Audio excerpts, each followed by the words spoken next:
25 years of death and destruction. And The Undertaker will be at Survivor Series, as well as the podcast, The Flex Zone, the Survivor Series Takeover. What you need to listen to from Andre-Melton. Yeah, that's right, y'all. We got me, my man Brian Waters. We got Dwayne Allen, Roger D. The crew is back, y'all. 25 years of The Undertaker, and, of course, our Survivor Series special. Like I always say, when the Flex Zone comes calling, you gotta answer the phone. Make sure you're here, because I will be here tuning in to the Flex Zone. November 17th. Stay tuned, because we'll be talking wrestling, and everybody needs to hear it. And if you're not listening, you will rest in peace.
Y'all, welcome to the Flex Zone. Tonight is a special night.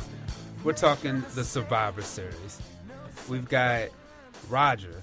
We've got the wrestling realm in the building. My man Dwayne Allen, Brian Waters. By phone, we got Raphael. D, I didn't forget about you, but I wanted you. I'm coming to you last because I want you to do the Big E for me, man. Just. We need a little positivity, that's man. The end of the show, man. No, you need it now, actually. You need it now. Yeah, man. Yeah. Come on. Oh, Flex Zone listeners. And Ralph Asada, don't you dare be sour. Clap for the Flex Zone Survivor Series special and feel the power. That is spot on. It's a new Flex Zone. Yes, it is. That is yes, spot sir. on. Hey, that's how we had to start the show, man. Tonight we'll be talking about the Survivor Series and concluding with 25 years of The Undertaker. But before we really get into the Survivor Series, this past weekend, Ronda Rousey lost. Yes, Ronda Rousey lost. She a got shock. dropped. After The Undertaker lost his streak at WrestleMania, any streak that's broken doesn't surprise me anymore. That's what I said. I was like, ever since that happened, I don't believe in anything anymore. No streaks, nothing. But we definitely had to touch on it. But definitely, Raphael, we wanted to get your take on it first. It's funny, I've done a million interviews, seems like, after that. And I said that wasn't even the biggest upset on Saturday night. Boise State losing at home to New Mexico, minus 35 point spread. And New Mexico beat them in the orange and the blue turf. So, wow. I wasn't shocked that Ronda Rousey lost. I was a big fan of Holly Holm when she was a boxer. I remember sitting here watching when she destroyed Chrissy Martin in the boxing ring. She just made Chrissy Martin eat jab after jab after jab for 8 rounds. So I knew if it was going to be a boxing match, I knew it might go maybe 2 rounds and maybe Rousey gets her to the ground and maybe submission and that's it. But when I was watching the first round, it was just jab after jab, and Ronda trying to box her. I'm like, wow, her game plan is ridiculous if she's going to try to box her. And then towards the end of the first round, when it was getting close, I told a buddy of mine that was watching it with, I'm like, it's over. She's going down. He's like, oh, no, she's got the second round. I'm like, she's got no legs. Her nose is broke. and she's just going to eat jab after jab. I go, as many jabs as she's eating, I guarantee you either. I thought it was going to be a flying knee that would knock her out. I didn't think it was going to be a kick. But it just opened up when she was eating so many jabs in the first round. You figure a kick or a knee was going to knock her out, and that's what happened. So it was a shocking yes, but if you follow boxing and follow Holly Holm, it's not that big of a surprise. And they just looked at her. She's just a taller girl. She had a bigger reach. It looked like I was watching Drago versus Rocky Balboa in Rocky IV when I bet you she saw three of them out there. It was a big surprise, but after I watched it, went back again and watched it the next day. It wasn't really big of a surprise. And some people just have bad matchups, football, basketball, anything. Some team just has your number, and maybe Holly Holm, unless Ronda Rousey figures how to duck and move and maybe get to the ground quickly, I think UFC 200 at the new MGM Resort arena that's being built right now, UFC 200, I think that we're just going to see the same outcome. D? Yeah, you might be right about that, Ralph. But what do you think about Ronda Rousey being involved at WrestleMania? I heard she got a 60-day medical clause that she can't compete, and if she don't pass the CAT scan, it'd be 180. So, you think she's still attractive to the WWE? I don't. I heard she wasn't going to be at WrestleMania just because her movie shoot it was supposed to be a conflict of interest. I think she starts shooting Roadhouse 2. I think she's the new Patrick Swayze, I guess. So I think her movie schedule, and I heard the same thing with The Rock. His movie thing, I think he's going to be filming in New Jersey or something at the same time. I would be highly, highly doubtful if you see either one of these two at WrestleMania. If I had to put money on it, I would say The Rock more than Ronda Rousey. I think that loss, I think she's going to fight UFC 200 no matter what. There's just too much big of a payday and too big of a buzz around it. It's just I just think that she probably won't want any more distractions. She has to film these movies. It's not like she can say, hey, I can't. She's already signed a contract, probably got paid already. She can't say, no, I'm not filming unless she wants to get sued, and that would probably be bad for publicity. I don't think she wrestles at WrestleMania. If I had to put odds on it, which one would maybe do an appearance, I would say Rock over Ronda Rousey. One more quick question for me. Is it true CM Punk is going to debut at UFC 200 also? No, I heard he's probably going to be a lot sooner. I'm hearing they're really getting a lot of pressure to put CM Punk on one of these Fox Sports, Fox networks, and maybe not a big pay-per-view, just because, let's say if he does flop, it'd be a lot easier to get out of it, and I know they don't want to limelight him, because I've heard from multiple sources, a lot of UFC people are not really happy that he's in there, that he's getting the big plug, that he's going to get the big probably push right away. People think that I told people Brock Lesnar, he did his dues when he was in UFC. He fought a bunch of wannabes first. They just didn't give him the title and say, here you go. I think CM Punk, they might do a little bit opposite than what they did with Brock Lesnar. So I don't see him at UFC 200. I might see him maybe a fight night or maybe a UFC 95. I think 95 or 96 is in the Midwest. I'm not 100% sure if it's in the Chicagoland area. If there's one in the Midwest, I would put him there and put him in his hometown. Roger, anything? So you think this loss doesn't hurt Ronda Rousey in doing these upcoming movies or further movies? And do you think with the rematch between her and Ms. Holm that she'll find a way to become victorious? It'll only hurt her if she gets destroyed at the rematch. Right now, I mean, everyone loses. I mean, I hate to see Floyd Mayweather come out today and pretty much on her side and say, hey, a loss is a loss. But at least Ronda Rousey fought everyone that she wanted to fight. Mayweather pretty much picked his own schedule besides waiting to fight Pacquiao 20 years after his prime.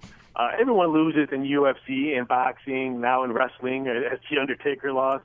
I don't think that one loss is going to be a big deal for her. Now, if she gets destroyed again and at the rematch, if she does fight in the rematch, then it might hurt. It might hurt her, and then you'll probably just see her finish her movies. I mean, I think once her bio, if you read some of her memoirs, her movie that she's going to film about her life, I think that movie will probably put her back on the map just because her living and how she got where she was. But if she gets destroyed in a rematch, it might dent her, and then that's when she'll probably start answering the WWE phones. Well, anybody else want to weigh in about Ronda Rousey? I mean, what is us to wait? It's just self-explanatory. I think it was one of the biggest shockers in sports because as far as women's sports, I think she was probably considered the latest to really blaze the trails in regards to the popularity of women's sports. I think she drew a lot of attention to the women's division of mixed martial arts, which was good. And, it's UFC, you know what I mean? A loss is a loss. It was shocking, but I don't think it was that shocking. If it was anything else, maybe. But it's something sort of no holds barred like UFC. I mean, anything can happen. Right. That has nothing to do with your training, how good you are. Like one mistake, one slip up, one hit to the face could disorient your faculties. So. I tell people, look at the greatest boxer of all time, Muhammad Ali. Did he go undefeated? Right, exactly. No. He's still regarded as the greatest. So. Well, one of the greatest of our generation right now. Money Team. TMT, TBE all day. Your boy. If you actually sat down with him and had a conversation, I can guarantee you would change your mind. Especially reading. That's so messed up. We're going to leave that one. We're going to leave it alone. Let's get into some WWE, though, man. I want to first ask our guest, Raphael, what are some things that you do like right now about the WWE? Mostly do a lot of writing. I do some articles for them, for betting-wise, which the Patty Power that does for a lot of stuff. It seems like a lot of stuff for overseas. People don't know that WWE does a lot of stuff overseas for marketing.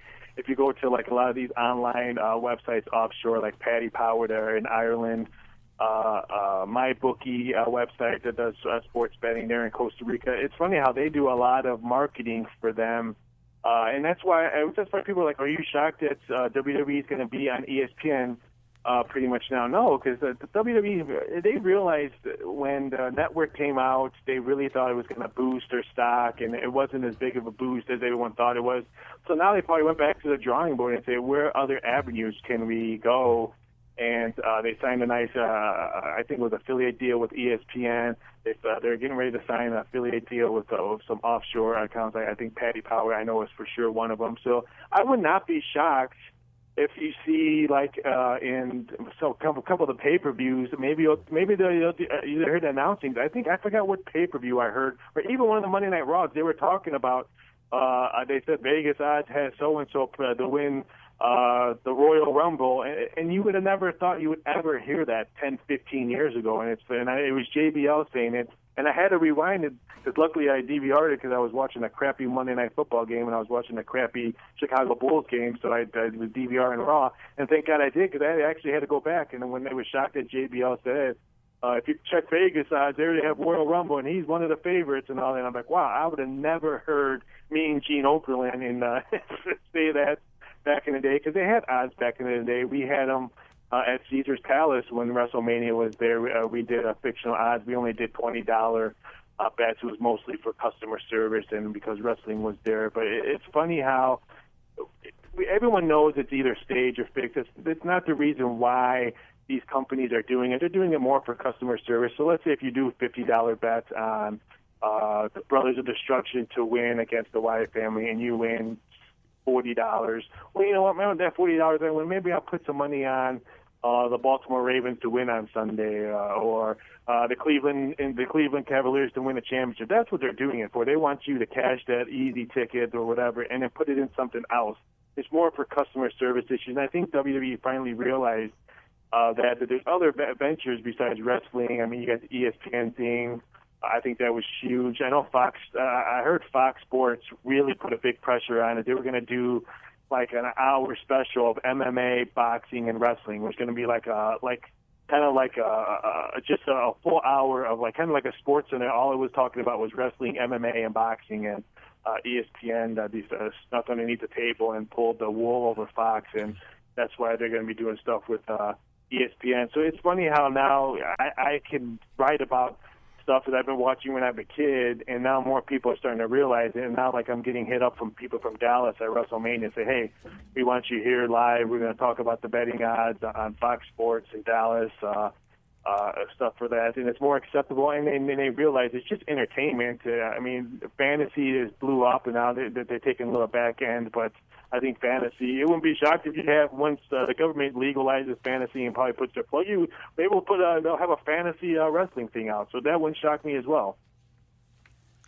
Brian, what's something you like right now about the current stage of the WWE? I mean, right now, having new stars being built. A lot of times injuries, when they happen unexpectedly, as we see with Seth Rollins, kind of catches off guard. But that means there has to be a change. So while I was a huge fan of Seth Rollins' WWE title reign, I think it's the best first title reign, like his his first run with the belt, and for him to do what he did all the way through and not lose it, I think is great. But I'm interested to see. The guarantee, knowing that there's going to be a new WWE World Heavyweight Champion this Sunday, is just exciting.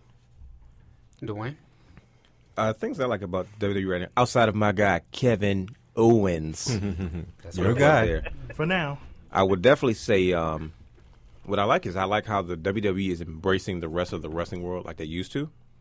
And what I mean by that, back in the day, wrestling wasn't so monopolized before big-time contracts and stuff came into play. You could go anywhere with your name or your brand or whatever as a free, independent contractor, and you can wrestle under whatever name you were.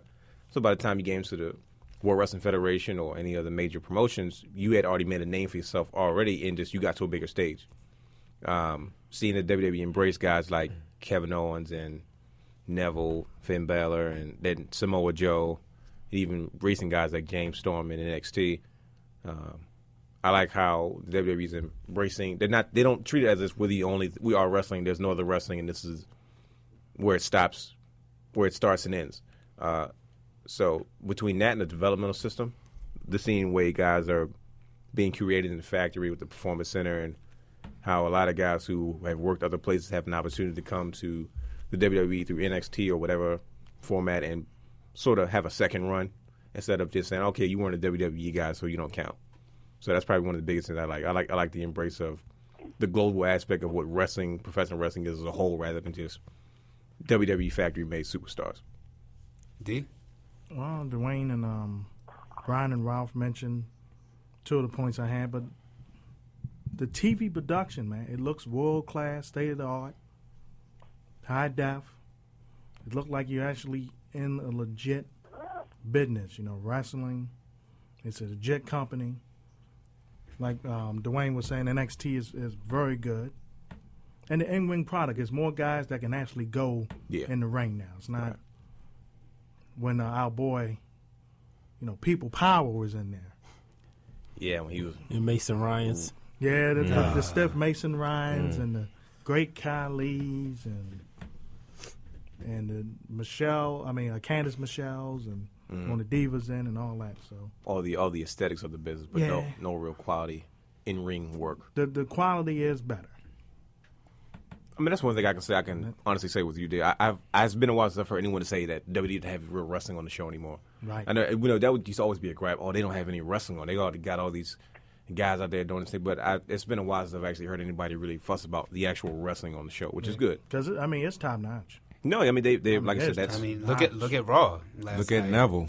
Yeah, I mean Neville. You just Kevin watching Neville and Kevin Owens. I mean, you would have thought it was a pay-per-view match. I mean, I saw 2 minutes. I didn't get a chance to see the full match, but the 2 minutes that I saw, I was like, I got to go back and watch this because, and the fans reacted to. That's the biggest thing. That's how you can always gauge what's going on. At least this from my perspective. Awesome. I seen a tweet last night saying that should be a match of the year candidate. And then that's not only what Kevin Owens' third match people were talking about. It should be match of the year. I mean, the dude is unbelievable in the ring. He's a 15-year vet, so he should be. Right. You know what I mean? So I expect nothing less of him. And anyone who's known him before then is like, man, this guy's been doing this for a long time.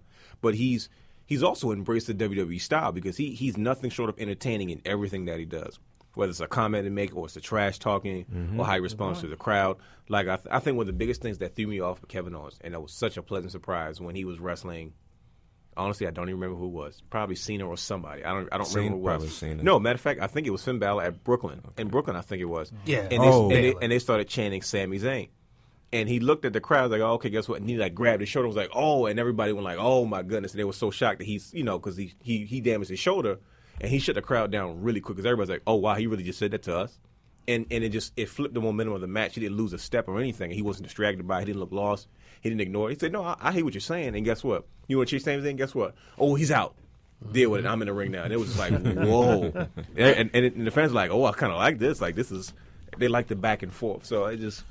That's a lot of stuff he was doing in Ring of Honor. I mean, and like I said, this the bigger stage. It's old school. Yeah. Like Macho Man Randy Savage traveled the world. He wasn't just Macho Man Randy Savage when he got to the WWF. Mm-hmm. By the time he got to that main stage, people all around the country knew who he was. Yeah, right. But now he was on television. He was on primetime. He was in New York.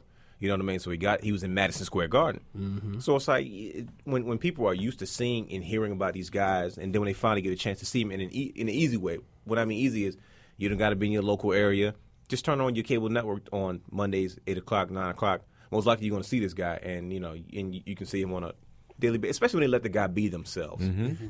He's the same person that you like. They didn't have to repackage him. He just Plus, it's more authentic. changed his name.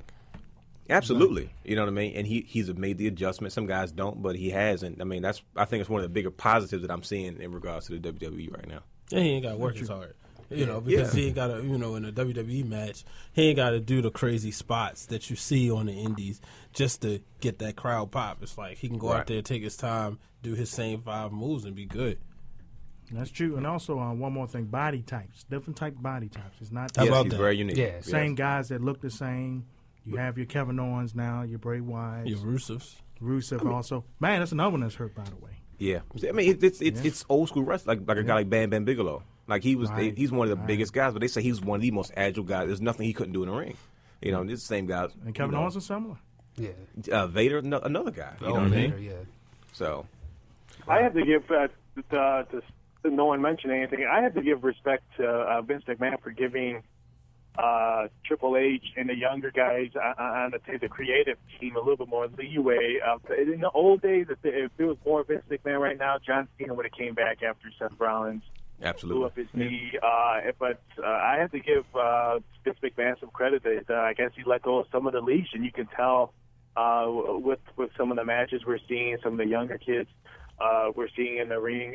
If this would have happened maybe even 5 years ago, I would have said, John Cena, pick up the phone. Your vacation's over. Randy Orton, I don't care.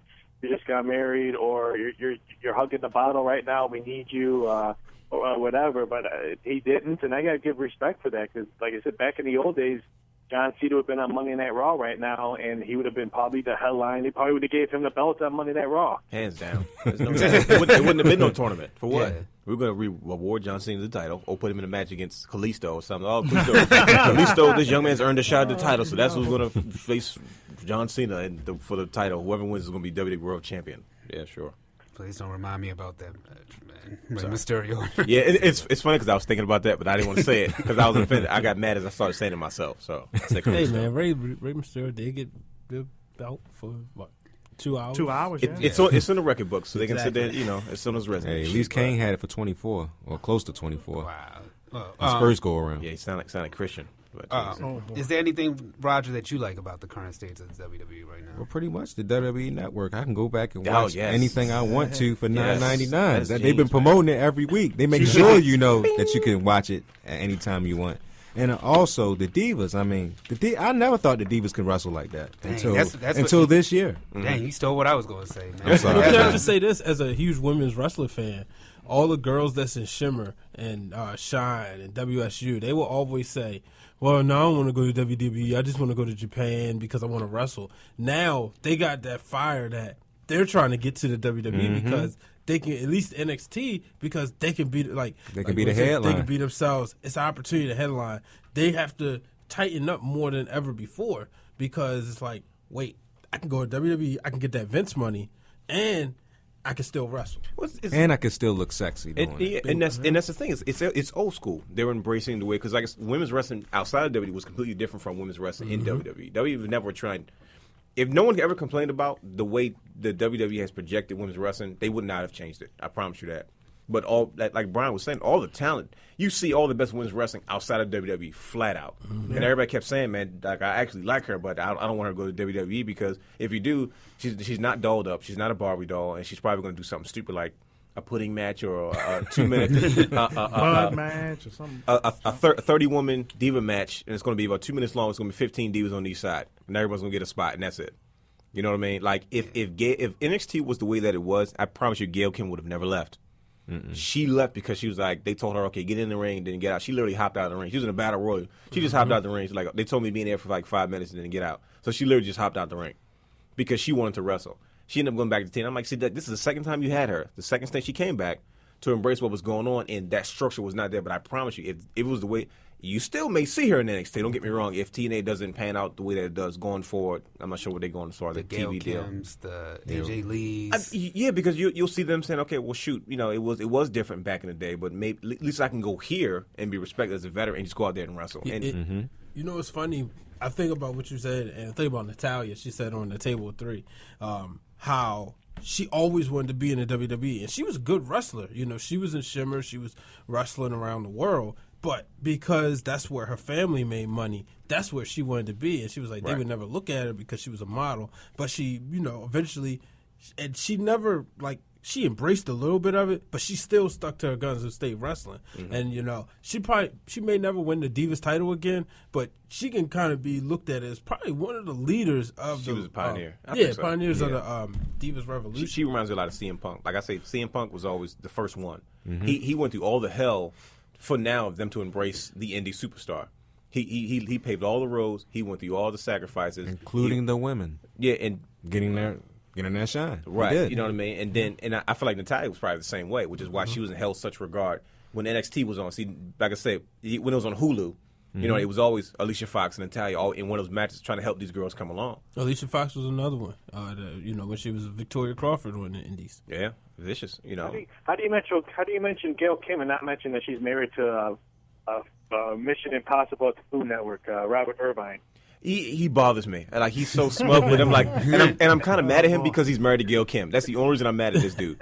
Because like, it's funny because every time I say, like, look at this guy, he's married to Gail Kim. Who does he think he is? Well, I heard that they were trying to bring her back, but she turned it down because what I read, this was a while ago. I don't know if they ever did have one, but she was trying, when they got married, she wanted to have a kid right away, and that's why she turned down the WWE come back again, because you just don't work one day a week at WWE. We all know that. Right. 360 day a year, and I don't know if they did have a kid or did they. I remember reading the article, and they kept on using the word trying, so I don't know if they had problems or whatever. But I heard this a while ago. This is maybe a year ago. That's why she didn't come back. And right after I watched like that horrible wedding on TV, just because I thought she was so hot. And then when I read the article saying that that's why she wasn't coming back, that she wanted to start a family, and I think that's the main reason. I heard from multiple sources that the WWE and CM Punk, they're not as rough or mad like they were when he did leave. And AJ Lee, I heard that they had the door open for her. They said that if she wanted to come back, she could. When you figured that divorce was really bad when CM Punk left, but I heard it's kind of smoothed over right now. And but what I read too is I heard they're trying to start a family as well. So it's funny how you're going to see that with both the Bellas pretty soon. I know both of them want to start families. Maybe not John Cena because he's got. I was just about to ask you about that too. Cena said no. But I would see Brie probably. I would be shocked if she's around a year or two, and hopefully her husband will ever come back and wrestle. But I would be shocked if he doesn't. They just go out in the mountains and pop out kids, and then that's what they want. It's a dream. Wow. Kids with beards. No. Well, one thing I do like about the WWE right now is the embracement of the old and the new. I kind of like the mix right now where it's going, and you're seeing like, you know, Hall of Famers coming back. I kind of like the interactions with Ric Flair and his daughter.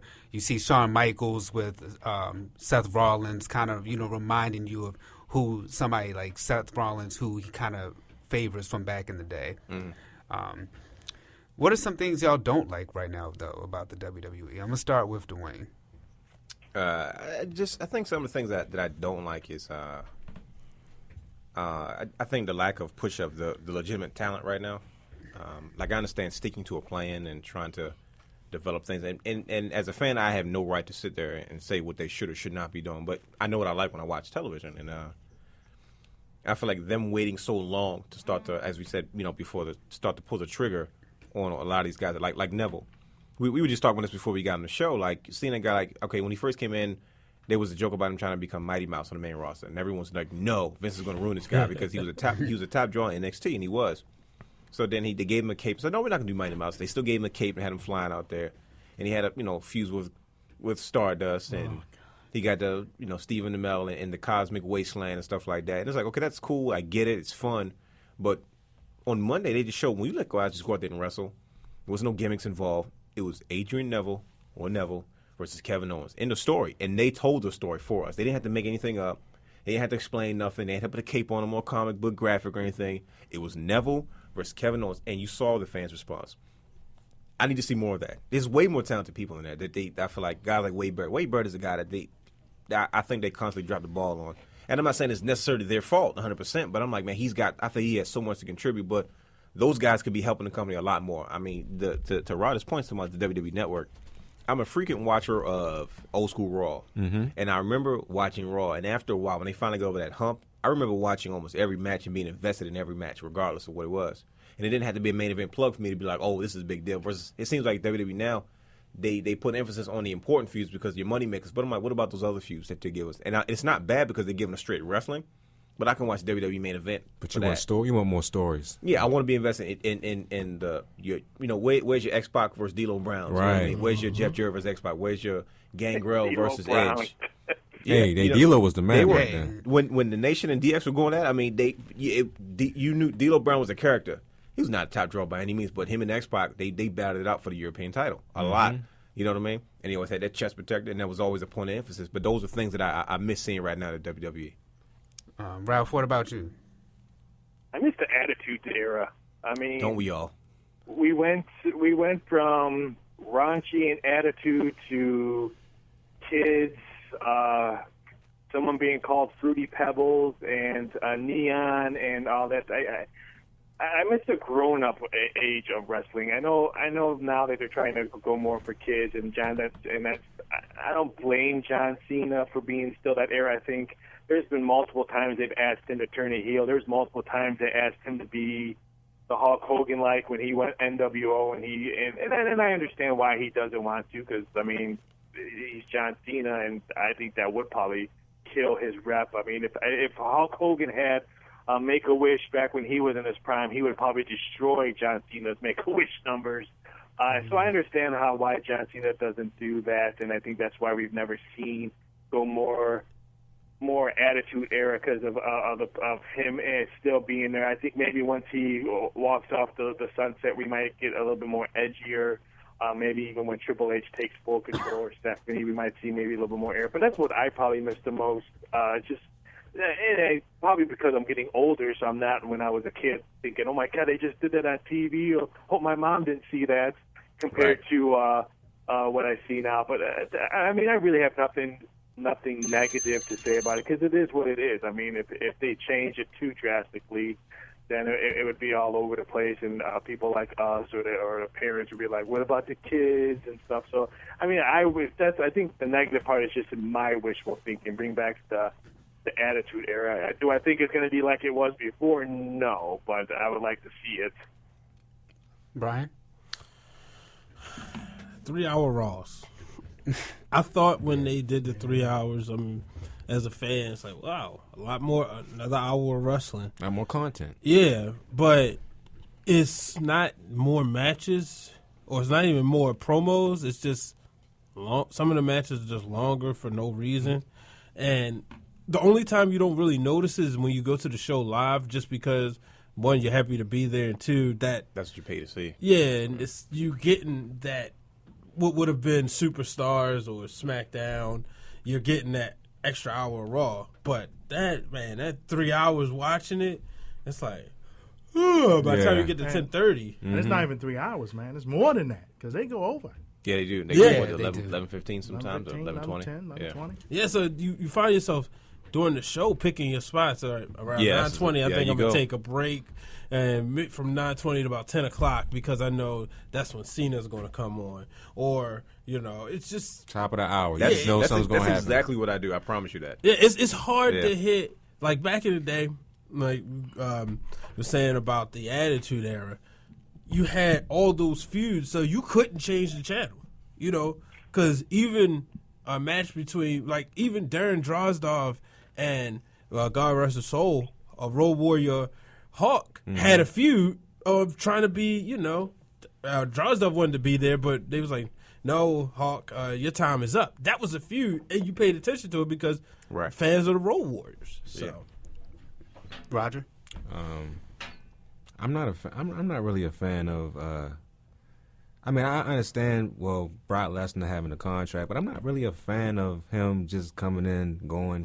Oh, stop it! How dare you? I want more consistency from. You want your Brock back? Yeah, I want my Brock back. I want Ultimate Destruction every week. You know what I'm saying? That's what I want, man. No, I don't. I feel like a brat, but that's what I want. No, you know? he only wants that so Daniel Bryan can get hurt again. That's why I'm like, no, Roger. I didn't say anything about you. Said that. No, you said that. You said you want him to come back so you can face Daniel Bryan. So you can take a suplex. You did say that. We're on air right now, okay? No. Leave that alone. But honestly, seriously though, I miss more of the competition though that WWE used to have back in the day. Used to have WCW, going against WWE. I mean, they always kept each other on each other. They always kept each other in line about what you was going to see, the type of quality you was going to get. Ever since WCW folded, it just feels like WWE is just pretty much doing whatever they want. Lazy. Yeah, they're very lazy. They're just. The writers are lazier now. They take weeks off and everything. They take weeks off. You don't get a consistent product every week, and fans and a lot of fans left. A lot of fans don't like it, and I understand, but I just wish there was more competition. That's what I hear. miss. A lot of veterans say the same thing. Yeah. I mean TNA's trying and trying. Ship is said. They was trying. They tried. They tried, and they didn't get the Ring of Honor's trying, but. It's on life support. Nothing is like WCW was. Ring of Honor's problem is they just taped so far, behind. Well, that's what TNA does. So yeah, you that's never know it. Like James Storm is still showing up on TNA programming.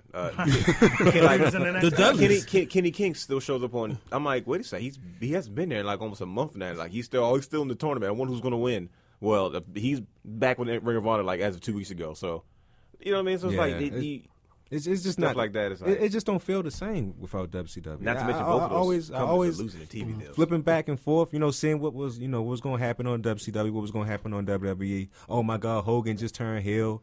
What's WWE going to do? To counteract that. I mean, I miss that hunger that that they used to have back in the 90s.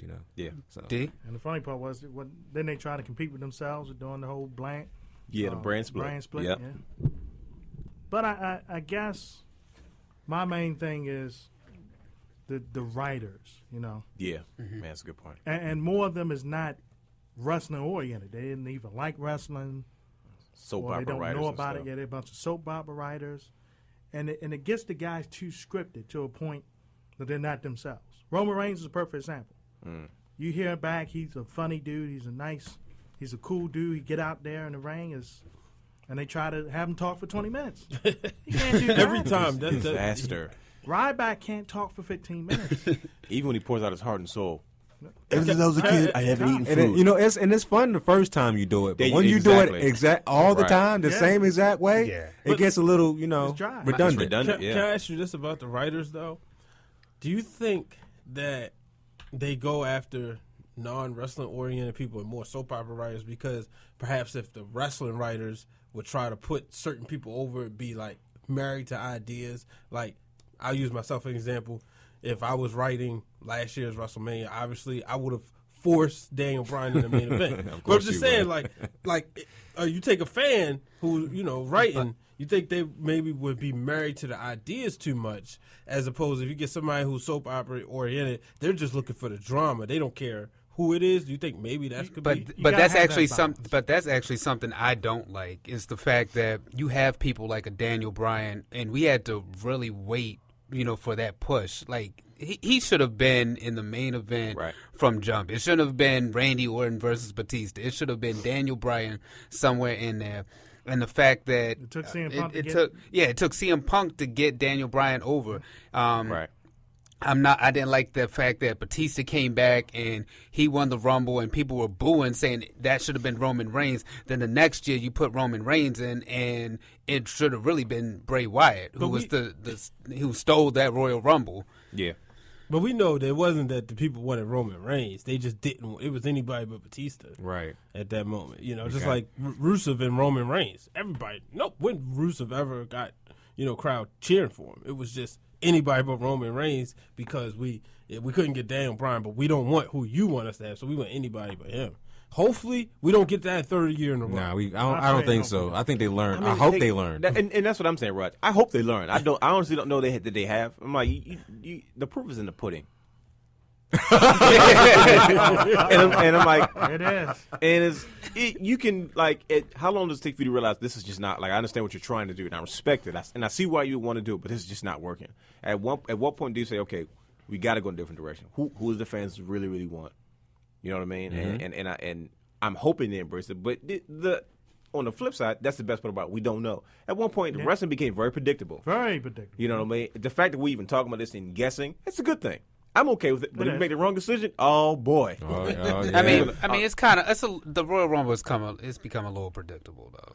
Yeah, now because it's like okay, you especially when you find the order of who comes out one, who's getting number one, who's coming in. We already know Daniel Bryan ain't gonna win it, so I mean that happens every year. They're gonna put him in there, and then gonna have a big letdown at the end. The purpose of each of the big four major pay-per-views at the time was to get somebody over. Survivor Series supposed to have that traditional 5-on-5 match. Mm-hmm. You have your young star that's coming up.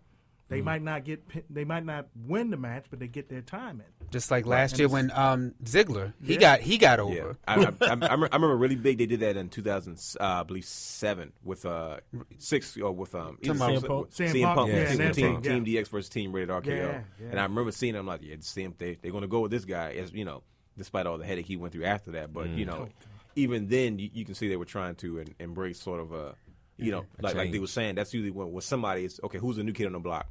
Who's going to take this by storm and start to prime up? And then the like Rumble is supposed to have more of the beef setting up to WrestleMania. And right. The last couple of years, we haven't gotten that. It's just guy get eliminated. Oh, he's gone. But I will say this: for me, not to have been a fan of neither, legitimately, last 2 Royal Rumbles had me ready to throw everything in my house. I stopped watching wrestling for a little bit. Maybe because Maybe because I was in Connecticut, but I was really ticked. I'm sure they had something to do with it. But they answered back with 2 killer WrestleManias. Mm-hmm. Yeah. I thought I was going. I was like, WrestleMania 30 to me was the best WrestleMania. Then they topped it with 31 or WrestleMania. So hopefully this year, still say the numbers.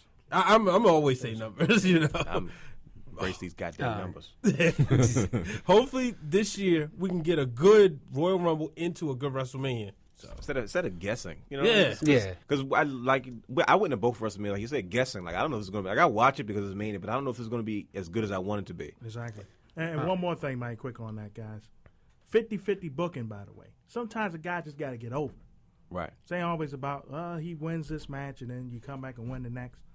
To make a star, sometimes you got to get that guy over. Yeah. Mm-hmm. And it don't have to be a quickie match. Kevin Owens is a perfect example. And that's where the talent comes in. Protect yourselves. Yeah. Don't get beat quick. Be strong, but still get the other guy over. Do your job, pretty much. Let me turn to Ralph real quick and ask him. Now that Seth Rollins is hurt and John Cena isn't there, who steps up? Everyone said that the rumors came out that Roman Reigns was going to win in the Survivor Series anyways. So I don't know if that was true, if that was just a leak just to maybe calm the shock of when that came out that Seth Rollins was going to be out that way. I think they're going to give it to Dean Ambrose. I think they're going to maybe have him feud maybe with Roman Reigns or one of them go heel and one of them will stay soft. For some odd reason, I think Dean's going to walk away Sunday with the belt. So I'm not pulling 100% saying that it is going to be Roman Reigns. I think they have better angles and better options if they don't give it to Roman Reigns and maybe let him have it at WrestleMania. Now that Seth Rollins is going to be out, so I think it would not shock me if I see Dean Ambrose winning the belt on Sunday. I kind of agree with you, Ralph. Do you see him as a heel or a face? Wow, you know what? For some odd reason, every time I look at Roman Reigns, I don't know why I see a little kind of a Rock in him. I know they're related. I would not be shocked if they make Roman Reigns maybe. I remember The Rock was a heel for the longest time, and before he turned babyface and the crowd loved him. Maybe they'll do the same way. So I think maybe Dean Ambrose would be the favorite. I always said they would love for Dean Ambrose to be kind of like a Stone Cold kind of a character.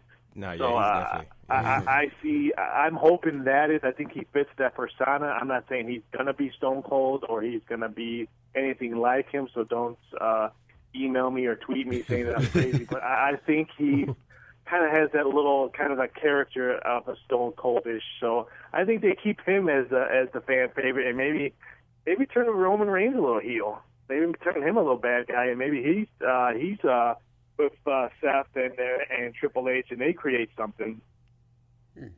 I mean, as much as I would rather see something else, it's actually not a bad scenario because what that does is you'll sort of bring Dean Ambrose up a little bit more, give him his chance to sort of say, okay, let's go with you and sort of catch you up with Rollins and where we put Reigns, because I feel like they put Reigns there. I feel like Rollins earned his way, but I feel like Dean Ambrose took a back seat. But I remember there was a time where Dean Ambrose was starting and closing my Monday Night Raws. You know what I mean? He was doing crazy stuff, and I remember telling Brian, like, he reminds me of Stone Cold, the way he does things, how much he's a loose cannon, and I mean, it's an easy thing to do. It's sure you can. I mean, why not turn Roman heel? You know what I mean? You can, but then what happens when Seth Rollins comes back? One of the biggest things I noticed about The Rock was they let him loose. They said, yeah, I haven't forgot anything you guys said. Die, Rocky, die. There was something to it. You know what I mean? Roman, I don't know, man. I'm not sure where they. You know what I mean? I don't see him turning heel. I just don't. I see Dean Ambrose turning heel, especially after on Monday when he said, "I will never sell out." It's like, But also, didn't Triple H go to each guy on Monday Night Raw and except Ambrose? That's where it is. Yeah. That's where it is. That's where the. That's why I'm thinking. I'm thinking Ambrose could turn heel. That's why I'm thinking Ambrose is that guy that he's really talking about, but they didn't show it. Yeah. Well, let me ask you this: are we okay with a corporate Ambrose? Would that be the same thing? No, it probably wouldn't be a corporate Ambrose. He probably is still the same guy, but he's going to be a little bit more of a loose cannon. So let me ask you this: do you see Triple H screwing Reigns? Yes, just for the sake of saying you told me no, and I don't appreciate that. Yeah, I see that. That's what he does. Yeah. Embracing anybody but Roman movement. That's Triple H. That was the story that we was getting last night. Like, it's anybody but Roman. Right. Anybody but Reigns. Again? They pop up anytime. They goons.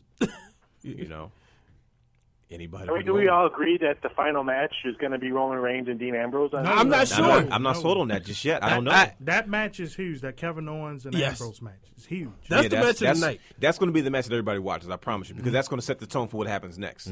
If Dean Ambrose is a huge favorite, he's like -$6. Really? Wow. That's big. That's big. I mean, if Kevin Owens wins, I think it's going to be more eyes in that main event because everybody's like, oh my goodness, he might actually do this. Do you think that Ambrose would be that Owens? That maybe the odds would be closer if Owens wasn't the Intercontinental Champion already? Do you think that has anything to do with it? I just don't think they're going to let him have both. I wish they would have maybe had Kevin Owens another match. Okay. So he can maybe lose that belt, and then maybe it would make the plot thicken. I just don't see him giving.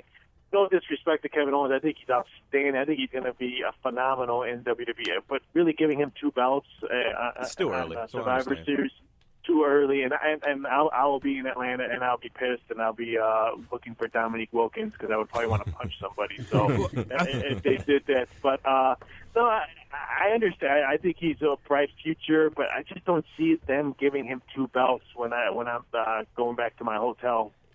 I didn't see them giving Rollins two belts when he beat Cena for the United States Championship. I was like this. I saw that. I didn't. I thought that was disqualification. I felt like it was. Yeah, I figured it would be some sort of no contest or something. Yeah. You know what I mean? No, but, I didn't see that, man. But I don't know. It's a tough call if you ask me. But I definitely see both points from both perspectives. I'm like, yeah, well, but that match is going to be crucial. No one's going to care about Del Rio Reigns. Everyone knows that's writings on the wall. Yeah, I think it'd be a big difference if Del Rio does beat Reigns. I think that'd be the shock of the night. Oh, yes, it would. But I think all eyes is definitely going to be on Owens versus Ambrose. Fans will be on. I think that might steal the show. The house down. No doubt about it. Hands down. When has Kevin Owens had a bad match outside of Ryback in WWE so far? So everybody's agreeing that it's going to be either Reigns or Ambrose for the WWE Championship. I'm still not It sold. can't be know, Alberto man. Del Rio because he still has 2 other matches with that other company that he still worked at. He had obligations that they're letting him fulfill, so they Okay, so ain't now- gonna let him. Oh, They're so not they gonna are give letting him a belt. Okay, well, okay, I get it. They're not gonna give him I another heard belt. Triple A, he can't go back over there, right? He had to turn that belt in. Yeah, I heard they had to vacate it. Yeah. Was it Triple A Mega Championship Yeah. or?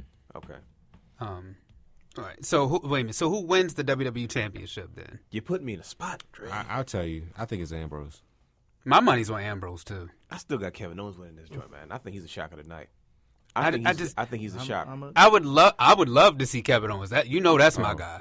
I think, But I I just don't see it yet. I see the last minute decision. He has megastar written all over him, so it could be Kevin Owens. Now, if it was Kevin Owens and somehow he joins the Authority, But I then think, yes. but I think he does though. Listen, If he wins, let me yeah. let me take you back to when he debuted. Or was it Raw? And Stephanie McMahon was looking at him like, I kind of like him.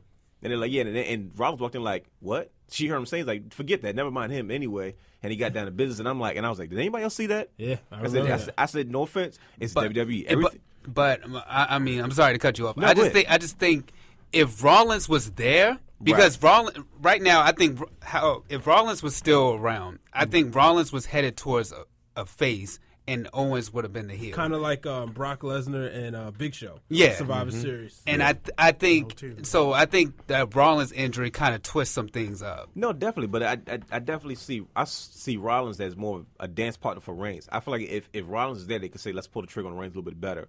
But I just don't see without Reigns having a legitimate dance partner. If he's a face and Kevin Owens is the guy he has to face as a heel, he's gonna lose that battle every time. If he faces Dean Ambrose, he's gonna lose that battle every time. You know what I mean? Versus Seth Rollins, he was the biggest heel in the company and of all the wrestling, in my opinion. It's easy to hate the guy. That's easy, face versus heel. Mm-hmm. Now you don't have that, so it's like, well, where do we go? Who's gonna be the face? Who's gonna be a heel? The hottest heel right now in the business, WWE, maybe Kevin Owens, hands down. Hands So down. who's your top face? Roman Reigns. Everybody doesn't like him. No, not everybody. Vince likes him. You know, Vince always likes I him. have to say Bray Wyatt. and I was expecting to see him. I was expecting to see Bray Wyatt in this tournament somewhere. Oh, no, he wasn't. It would have been nice, but I don't. No, They I'm- had I'm to do just something for talking the to Undertaker. I'm just talking heel wise. I mean, Right. No, yeah, I he's think what Bray Wyatt does carries. I mean, he carried that feud with Undertaker. I mean, and Undertaker wasn't on TV for weeks, and Bray Wyatt just carried that and carried that. I think what he does on the mic and what he does in the ring and what he does for a storyteller, he just carries his matches before he even ties his boots on. He's Yeah, already, that's he's the already biggest carrying the thing. That's matches. I longevity. just think for a storytelling person and for don't get me wrong, Kevin Owens outstanding heel. I think he's outstanding in it. But what Bray Wyatt, what he does, not only being a heel but carrying the story and carrying the match, I think is very underrated, and not that many people. What I see, I would give a totally mad props. So what do you say? Ambrose wins the title. Reigns turns on Ambrose. He's jealous? Maybe? I honestly think somehow Sheamus gets involved in this. I think too. Oh, Sheamus gosh, is I going to forgot win about- that belt Sunday I forgot about Sheamus. with that briefcase. Roman Reigns think he's going to have his moment. Boom. I put it like this: I don't like that. if Reigns Sheamus, wins the man, belt, why does he even still have the case, man? Jeez. if He Reigns got it. wins that title, I'm scared because of what you just said. But if Ambrose wins it in a heel fashion, I don't think so. No. I agree. No, if he Who's wasn't gonna- in the heel he's not fashion. casting Who's going to on pay to see Roman Reigns versus Sheamus? I'm not watching it. I'm telling you right now. Don't ask me about anything wrestling related when it comes. I'm not watching it. lately that December pay per view has stung recently. So I'm not watching it. Reigns versus Sheamus. I'm not Yes, watching you it. are. I agree he is. He is. lying. He's gonna watch lying. You're probably right. That's not the point. All right, so I'm gonna go with. I'm sorry. I gotta be the difference. Right? I think they're gonna pull the trigger on Reigns. I think Vince is going, veto it. I hope I'm wrong. I hope that I'm wrong, but I think it's gonna be. I still Roman think Kevin Reigns. Owens gets that belt. can I just say this real quick? I think ahead. the Deadly Games tournament was just better than this. And you know, I'm still watching absolutely. it. No Like, doubt. every day. Absolutely, man. It was more believable. They had the a matchup. theme song and everything. Right. And that theme song still be rocking. Yes, it Yeah. do. And how about the Big Boss Man wrestling twice that night? Right. did, right. We actually opened up Speaking the of- show with the Deadly Speaking Games of theme songs, tournament. By Big the way. Boss Man. Oh, Yes. Yes. Nah, see, I go back before that. Hey, don't forget my. Hard times. All right, Charlotte and Paige. We saw on Raw. some people were saying it was a little controversial, but I mean, this had an attitude feel to it, and I kind of liked it. I didn't like the fact that Charlotte beat the bricks off of Paige, though. I didn't like that part. I thought Paige should have actually had Charlotte laid out, but that's just my opinion. It stung. In my opinion, of course, Charlotte's going to win this match. I think everybody's kind of... No. Wait a second. Wait. Old school booking. I got to see this. Wait a second. Whoever goes down usually goes up on a pay-per-view. Now, that always changes. But I do think, I think Paige is going to win to protect Charlotte, because if Charlotte holds on to that belt too long, we're going to hate her. Let's be real. Like, this title run is nowhere near her NXT title run. It's that awkward first title run. Exactly. Yeah. And you can easily put the belt on Paige. She's used to it. Reliable. And then you can make – she's such a great heel right now that people – it's an easy fix. Charlotte's going off the emotions, thinking about her brother. Hey, this is in Atlanta. This is kind of in that territory, kind of close. That way, she's distracted, and now she got to regain herself. But I think they put the belt on Paige. Well, yeah. I agree with you, except it can be a DQ finish, and this is going to drag out a while. A Bella finish? That's what I call it. Yeah, what it might be a DQ finish. I don't think I think it goes back and forth. my only thing is, where does Sasha Banks fit in? Because clearly I want Sasha Banks. Listen, everybody wants Sasha Banks. See, they're waiting. why? They're waiting for They have to. WrestleMania, man. They have That's to. what I'm thinking. You know why? Because you put her on that television screen the whole night. They're going to say we want Sasha. They can't do it. They're do like, that. listen, we're gonna wait. Like, we got to get Charlotte over. We got to get her up to this level. And Paige's like, don't worry, I got it. I'm gonna get her up to that level. Which is why I kind of agree with you. Maybe she has to lose because that'll give her a sympathy factor. Bingo. I guess George But they did that Monday Mid-Atlantic, night, right? though. Yes, They did that Monday night. I mean, that's going into the pay-per-view. I mean, right? that's Does that the carry heat over? right there. And then that was the Yeah, most yeah, emotion we've ever seen out of Charlotte. It was a Divas contract signing. And, like, you don't see that. She didn't even sign the contract. Right. She signed at the end one of them online things.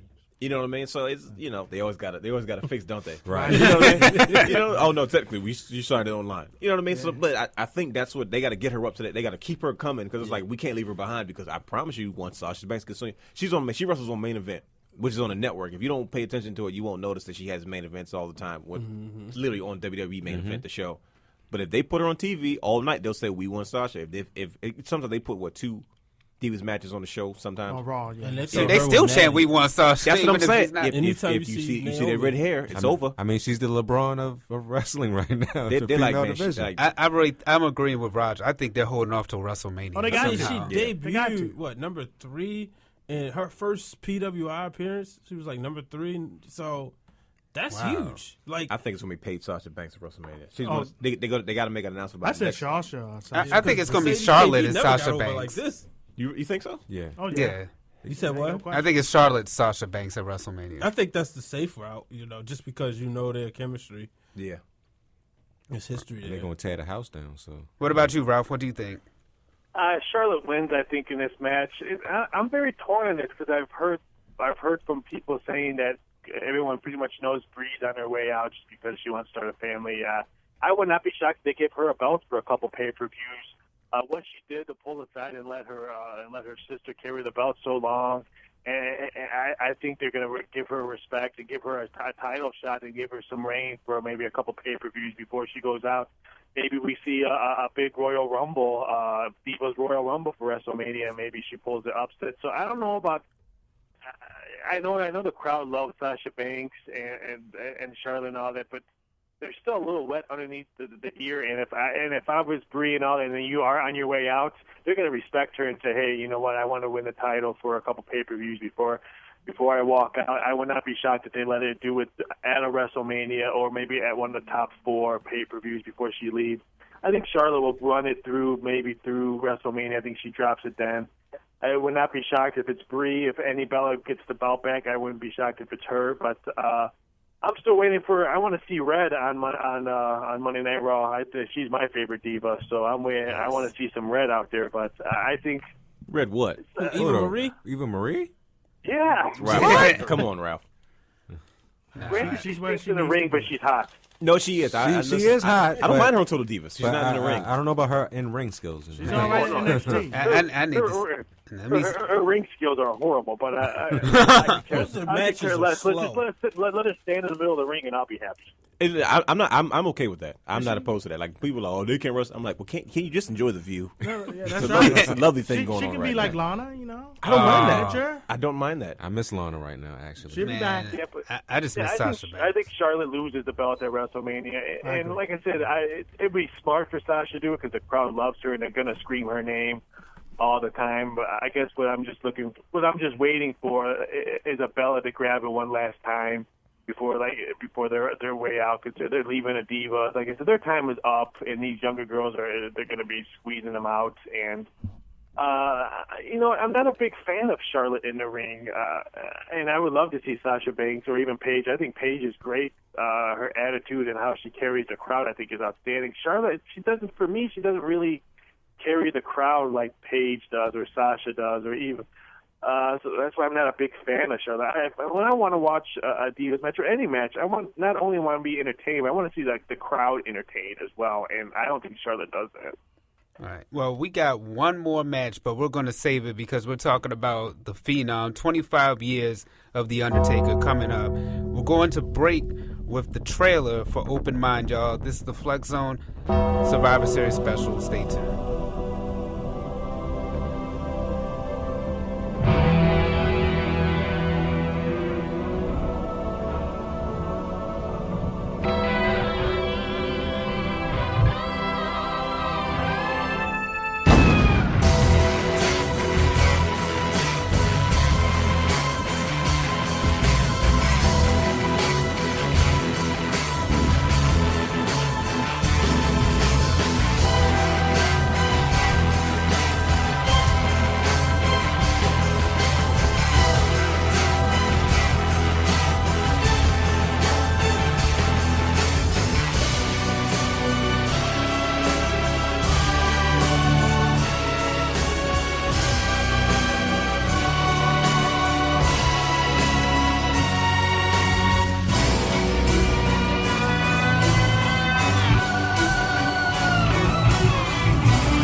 Man, I better see that light.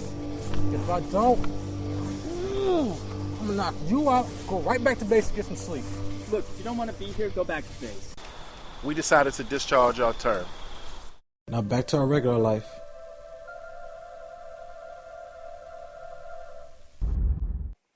I got something to tell you too. Oh, really? Lucas and Charles were walking, and it was then that they were ambushed by 4 unidentified men, suspected to be associated with Zeke Strayer. There's a police investigation ongoing right now, and 4 banks have been robbed. That's crazy. I don't have no money at all available in my checking account. But unfortunately, there's nothing I can do. Until the investigation is over, until Strayer gets caught. We gotta do something about these criminals, man. These cops are not doing anything. They're weak out here, man. So what you mean? Oh, no.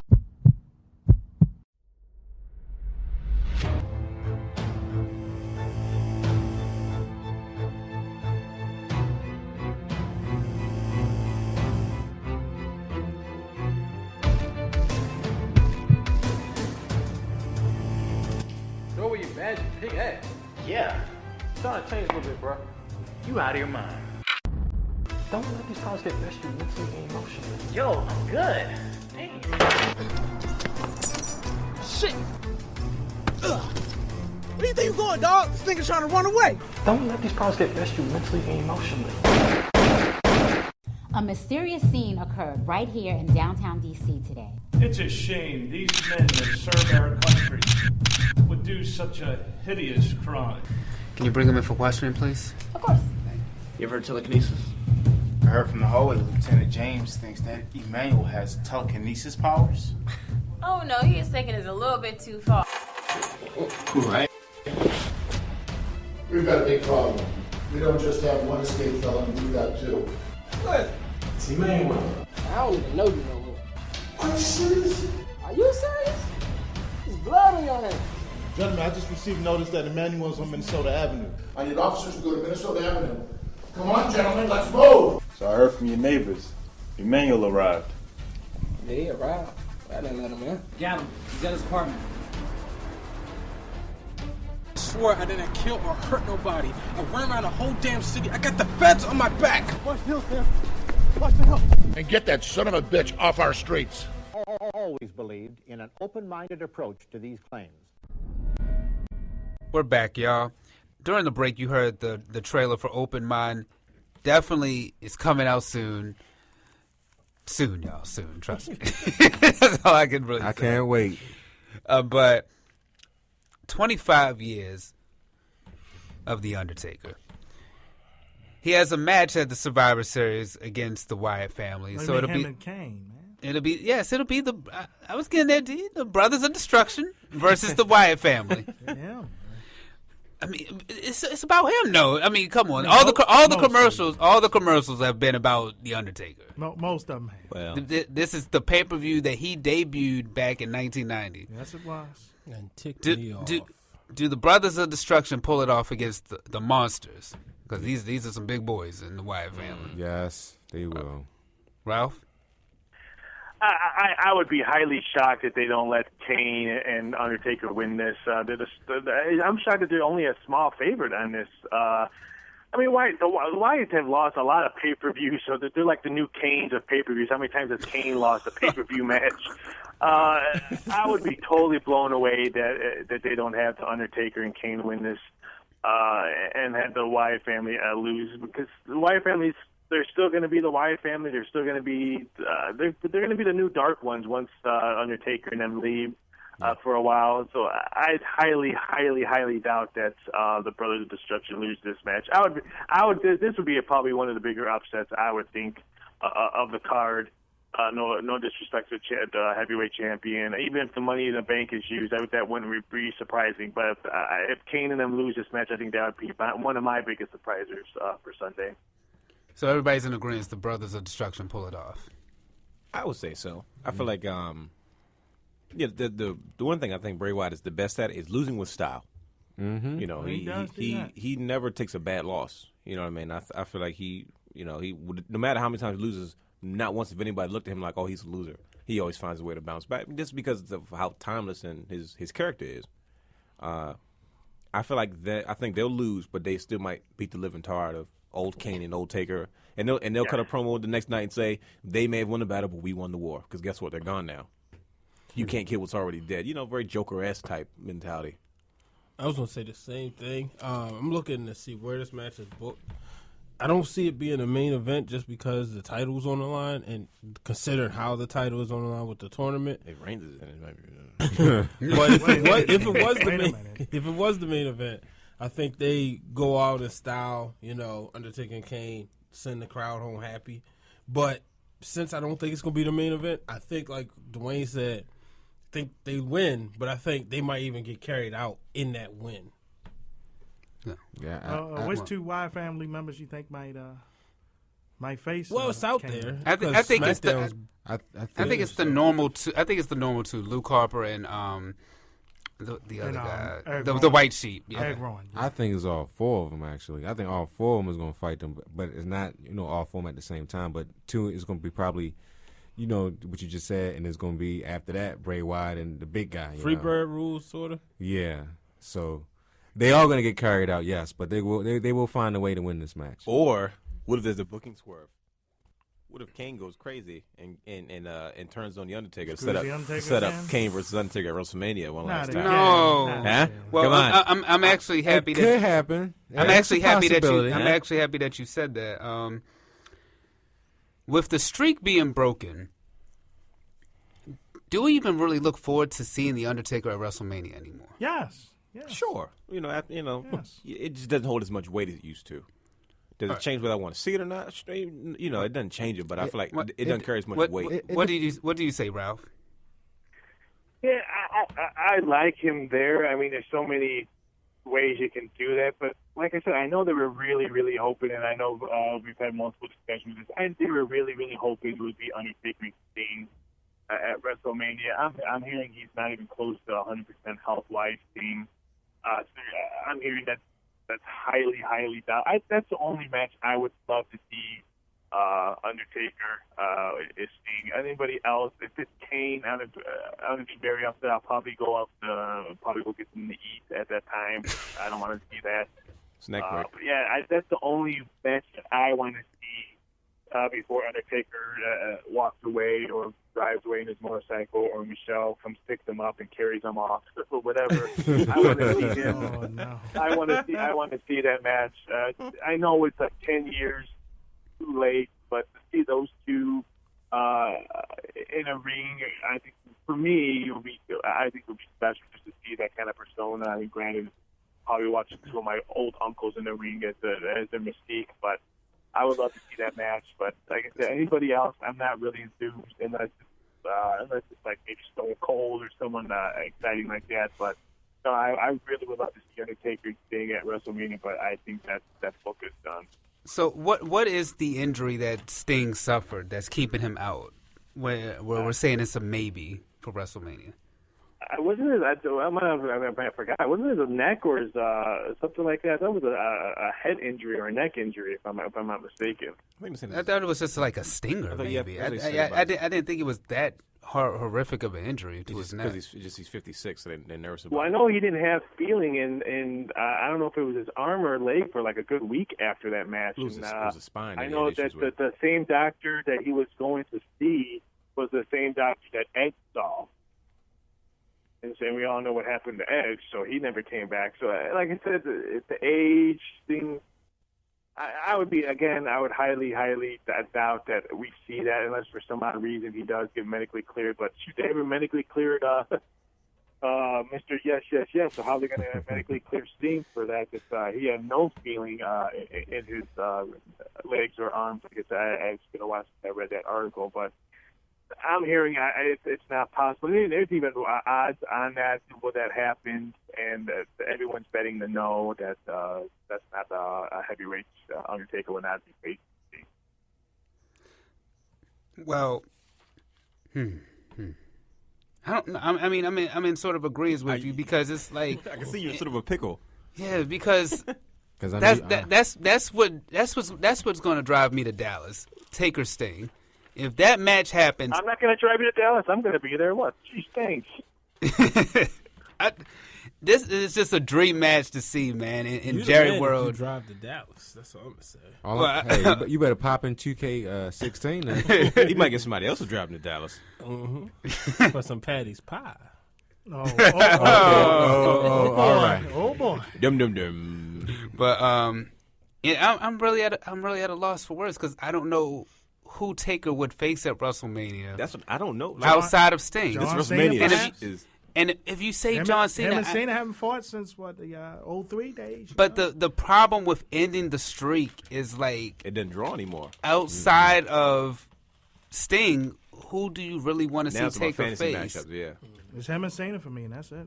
This Kurt ain't gonna make his return. What they gonna bring back Bill Goldberg? Like, I mean, Goldberg ain't coming back. That hurt, man. I'm just saying. I'm just throwing out people who we would like to see. You know, the Undertaker face. The Undertaker needs to be in the ring. Someone that can protect him at this point. Who's available? You don't need to be with nobody. And Brock Lesnar. I mean, they already. No, God, no. We already know what happened with that. I told you that was going to happen. Brock Lesnar at least took those last 2 years off his career. Undertaker had 2 more years left, but not anymore. He faced Brock Lesnar. It's like, nah, that 2 years is gone. You got about 3.5 months. That's how long it took for him to come back. But I mean, hey, no, it took him a whole year to come back. Year off, man. Brock Lesnar, man, he's the Ryback of just there you go. Destroy. Sting has cervical spinal stenosis. That's what happened to him. Man. So, it's funny because people thought Goldberg mentioned a couple of weeks ago that the only person he would come back for WWE to wrestle would be Stone Cold.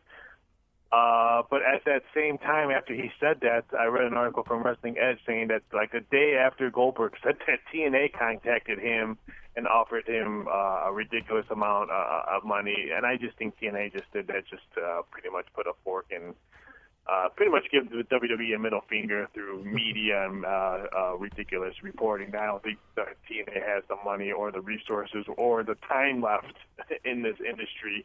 But I would think the only way we see Goldberg ever come back to wrestle, it would be one match, and that would be with Stone Cold. That was like what Austin said about ECW. Mortgage the house once, 2 times, 3 times. Mortgage the friend's house to get the right amount of money to bring me over. Wow. Well, once again, all right, so we've been talking about Sting, and WWE.com came up with a top 5 wrestlers that they would like to see The Undertaker face. Sheamus, Seth Rollins, Luke Harper, Sheamus, Sting, and number 1 was Finn Balor.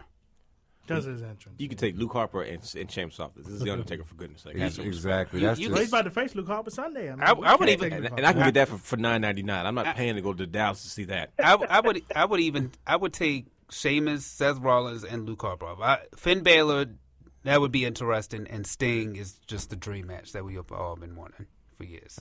I'm not sure about this WrestleMania anymore, fellas. we say this every year, though. It's early. But I'm trying. This was not supposed to be a year we say that, though. But we say it every year, though. This was the year. It was the year we were supposed to get it. They were supposed to get it right. But you're right, though. I really think that Sting injury kind of like puts a real twist in I'd blame everything. Seth Rollins, but then Seth Rollins is out, too. So it's like, who am I supposed to blame now?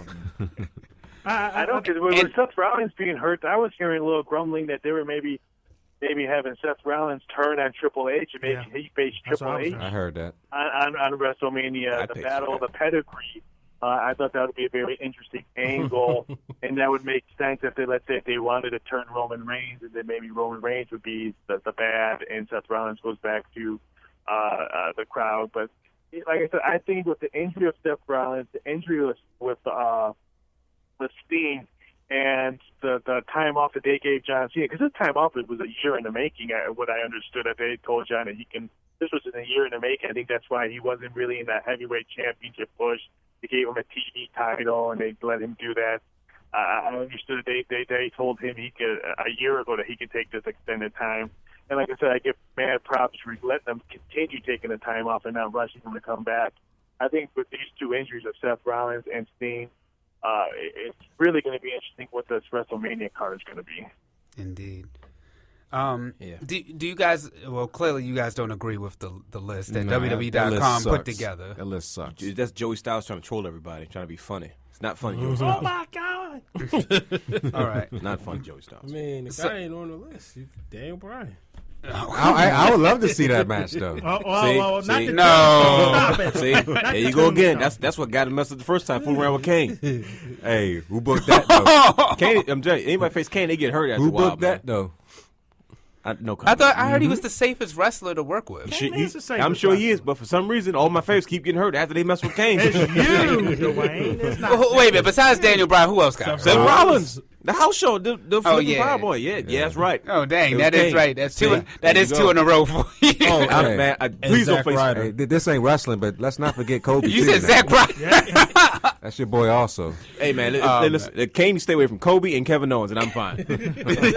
Don't go neither one of those guys. Please stay away. All right. I guess he's still close to Anthony Davis and Derrick Rose. They're both out. They had to be in the room. Kane was there. I saw him there. I saw the mask in the crowd. Derrick Rose he sees no evil, though. Derrick Rose bones made out of popsicle sticks. Speaking of see no evil, who do y'all say as the Undertaker's top 5 all-time opponents?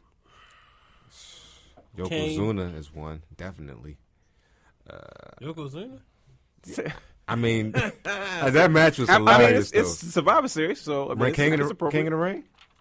Which one? What are you talking about? No, the Rock with the Rock. Oh, okay, with the Rock. No. Yokozuna. No, that's not what Yokozuna. But Mankind is definitely one. Absolutely, that's my number one. I say Mankind, Kane, Austin. This is no particular order. Mankind, Kane, Austin, Triple H, Shawn Michaels. Yeah, wait a second. I don't know about Triple H being on that list, but okay. He should be top 10. Battles. Top 10. They had some some hidden gems in there. I'm sorry. Go ahead. What was you said? It was 10. Kane. WrestleMania 14. I give you that one. That was good. Yeah, I'm just saying. No, yeah, I'm just Kane, Austin. Okay, yeah, that for you was lovely. I had Triple H. Okay. Mankind, definitely, and Shawn Michaels. And that's all time. Yeah. Okay. I mean, that's I'm trying to fair. think somebody else who I could. Yeah. I'm trying to think of anybody I could probably swap out for Triple H, but as far as feuds are concerned, but What about the fake Undertaker in was it 94? That was that. Was it for a cup of coffee? Yeah, that was real quick. And that main evented. That made event at SummerSlam. Yeah. How about Diesel? You know what about that feud with Maven? Hiding right. Go ahead, D. I had top 10, but I can cut mine to 5. 2 honorable mentions in the 5. Number 7, Randy Orton. Yeah, that was a really good. I think it helped put him on the map. Randy Orton, of course. And 6 Edge. Yes. Him and Edge had a good little beef. Well, I think Now I'm curious to see who your top 5 is, because the biggest Undertaker fan in here. I'm gonna get my top. Did we 5. leave Brock Lesnar off that list? I can't leave. Brock's That's the an guy. honorable mention in the top 10. All right, go ahead. But number 5 is Austin.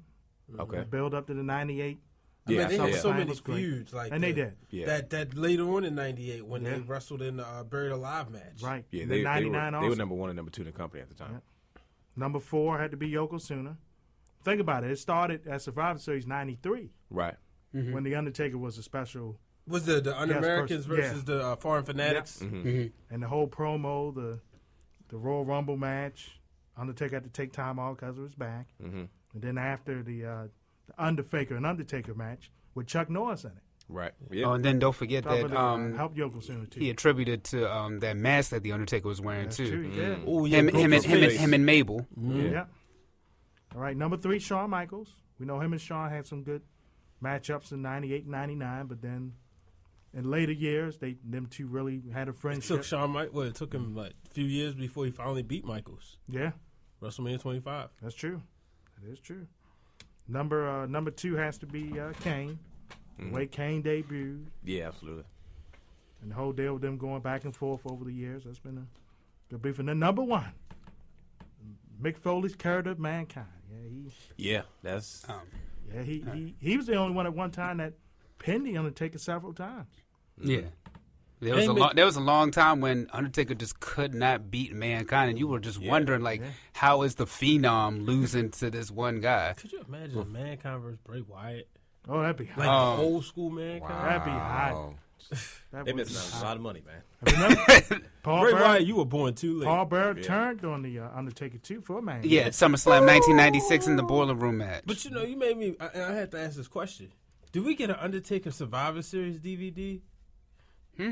WWE, we know you're listening. Yeah, true. But all those matches you were just naming, D, it made me wonder: do we get an Undertaker Survivor Series? We got an Undertaker WrestleMania DVD. What 20 and 0? I mean, he's had some good matches, and and moments too. The fact that he debuted. I mean, he's had a title match against Kurt Angle, and then that was a really good match. No, that was one of the worst Survivor Series. That was such a good year in wrestling, and they capped it off. It was the 3 main event. That was the best match. Wait, what year was that again? 2000, the night when Triple H fell off the car. Yeah. When Austin lifted him up. And Rikishi, I did it for the I did it for the people. I did it for the people, yeah. Yeah, that match, that's Survivor Series. I get disgusted every time I think about it. Hey, WrestleMania? I know a lot of people don't like the 05 Survivor Series match and the whole card, but the end when the Undertaker came out and confronted Randy Orton was cool. No, that's that one was of my cool. favorite feuds between Undertaker and Randy Orton. What you got for me, Dre? Yeah, what's up with you? I want to hear his list. All right, so some of them don't include wrestlers. I'll start with 2 managers.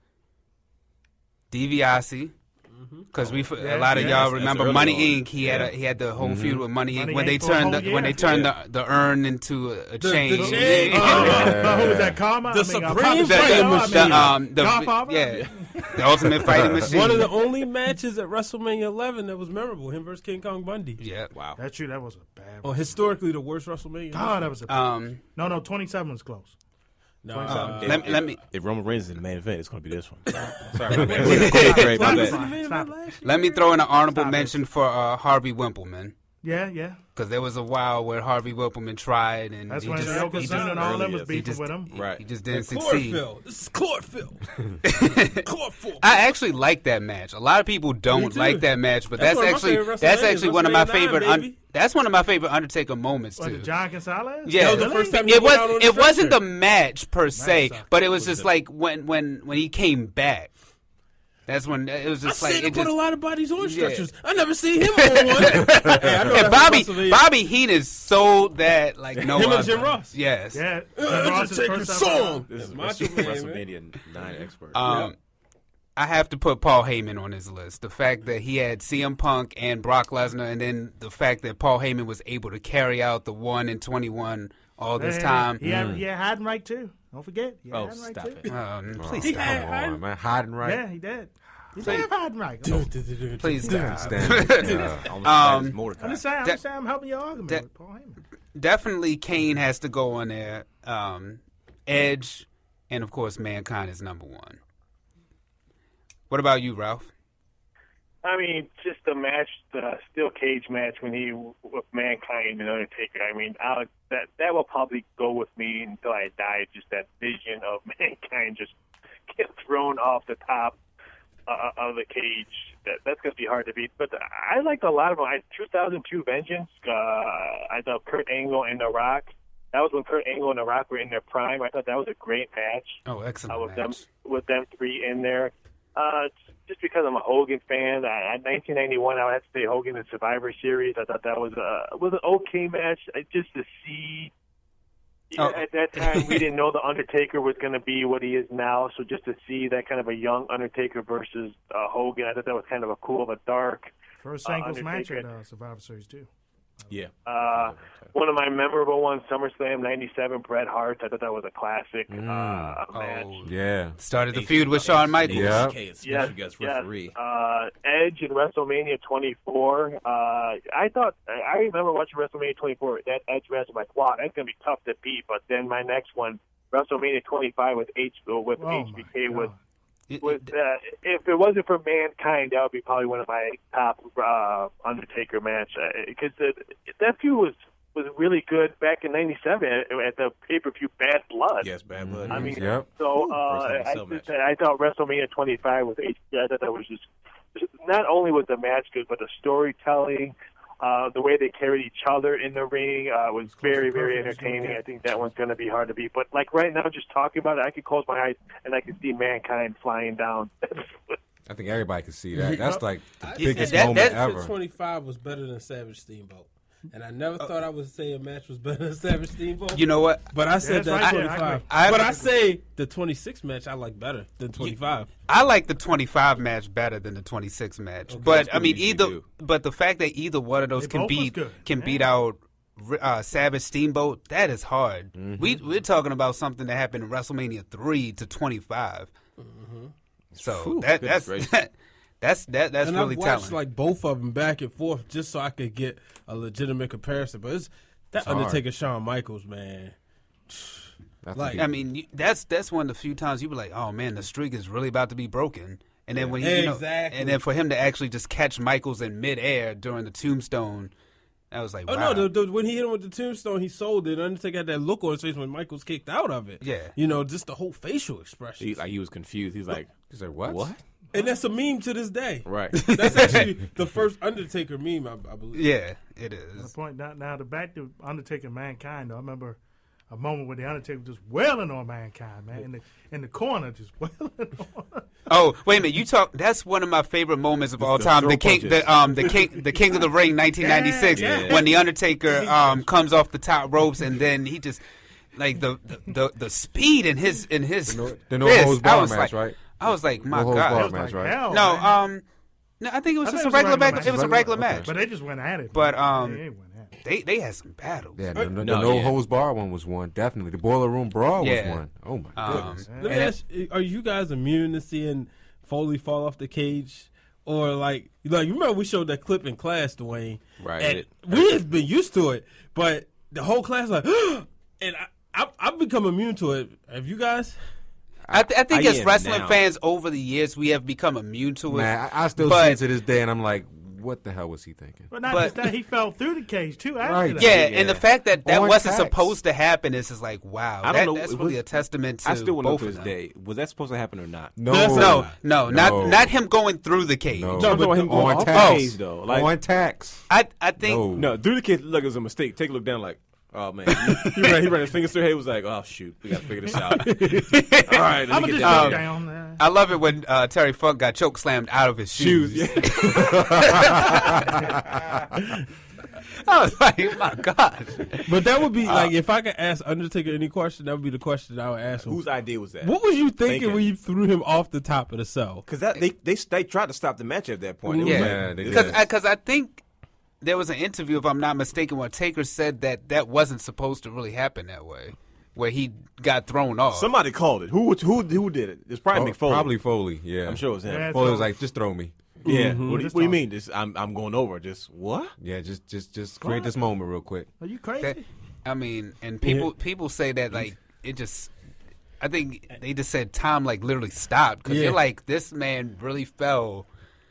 This man lost teeth in the ring. And Austin and Kane in the back like, oh shoot, we got to follow this. We got to follow this. Right, that wasn't the main event. Austin and Kane and that's. And they both came back out there after that. Exactly. Exactly. Yes.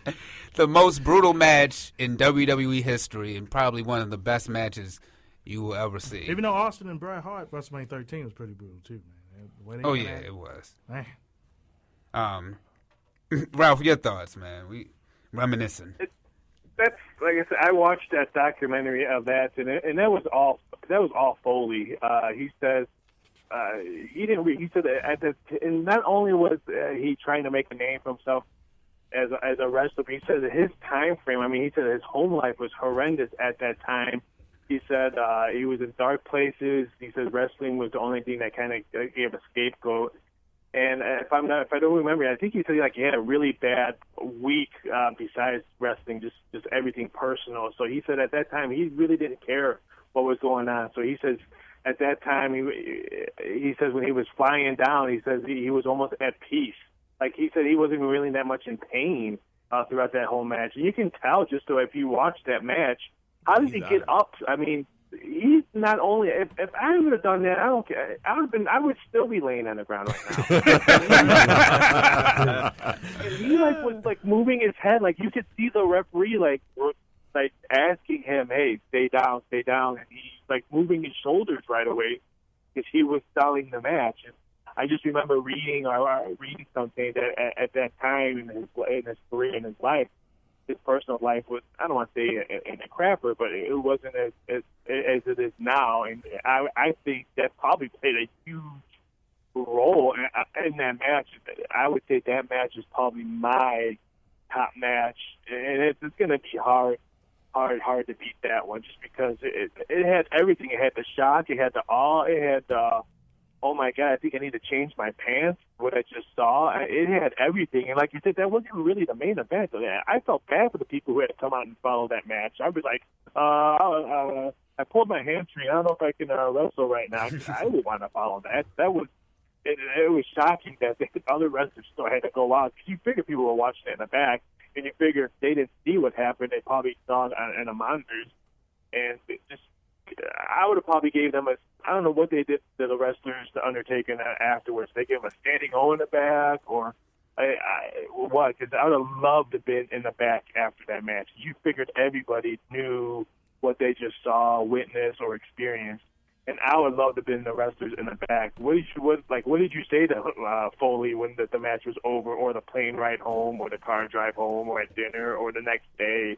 What do you like? That would be my question. Like what did you say to Mick Foley the next morning, or how did you feel the next morning? That's not Undertaker. What were you thinking? I would love to say, what did you feel like the next day when you woke up seeing what you actually just did? That's crazy, man. King thought he was dead. He's dead. No, he's dead. No, it's over. He's and then JR Good God Almighty! Get the aim. It could have been anybody better on commentary for that moment than JR. He was that because he was like, somebody just stop the damn match. Right? Yes. His frustration was legitimate. I was like, oh, he's pissed. Like this is. Yeah, man, I didn't know this was going to happen. Stop the damn match right now. Stop it right now. Oh, and for all you people to think that people learn how to fall, he was just happening. I was like, oh my goodness. They gave you that soul tonight.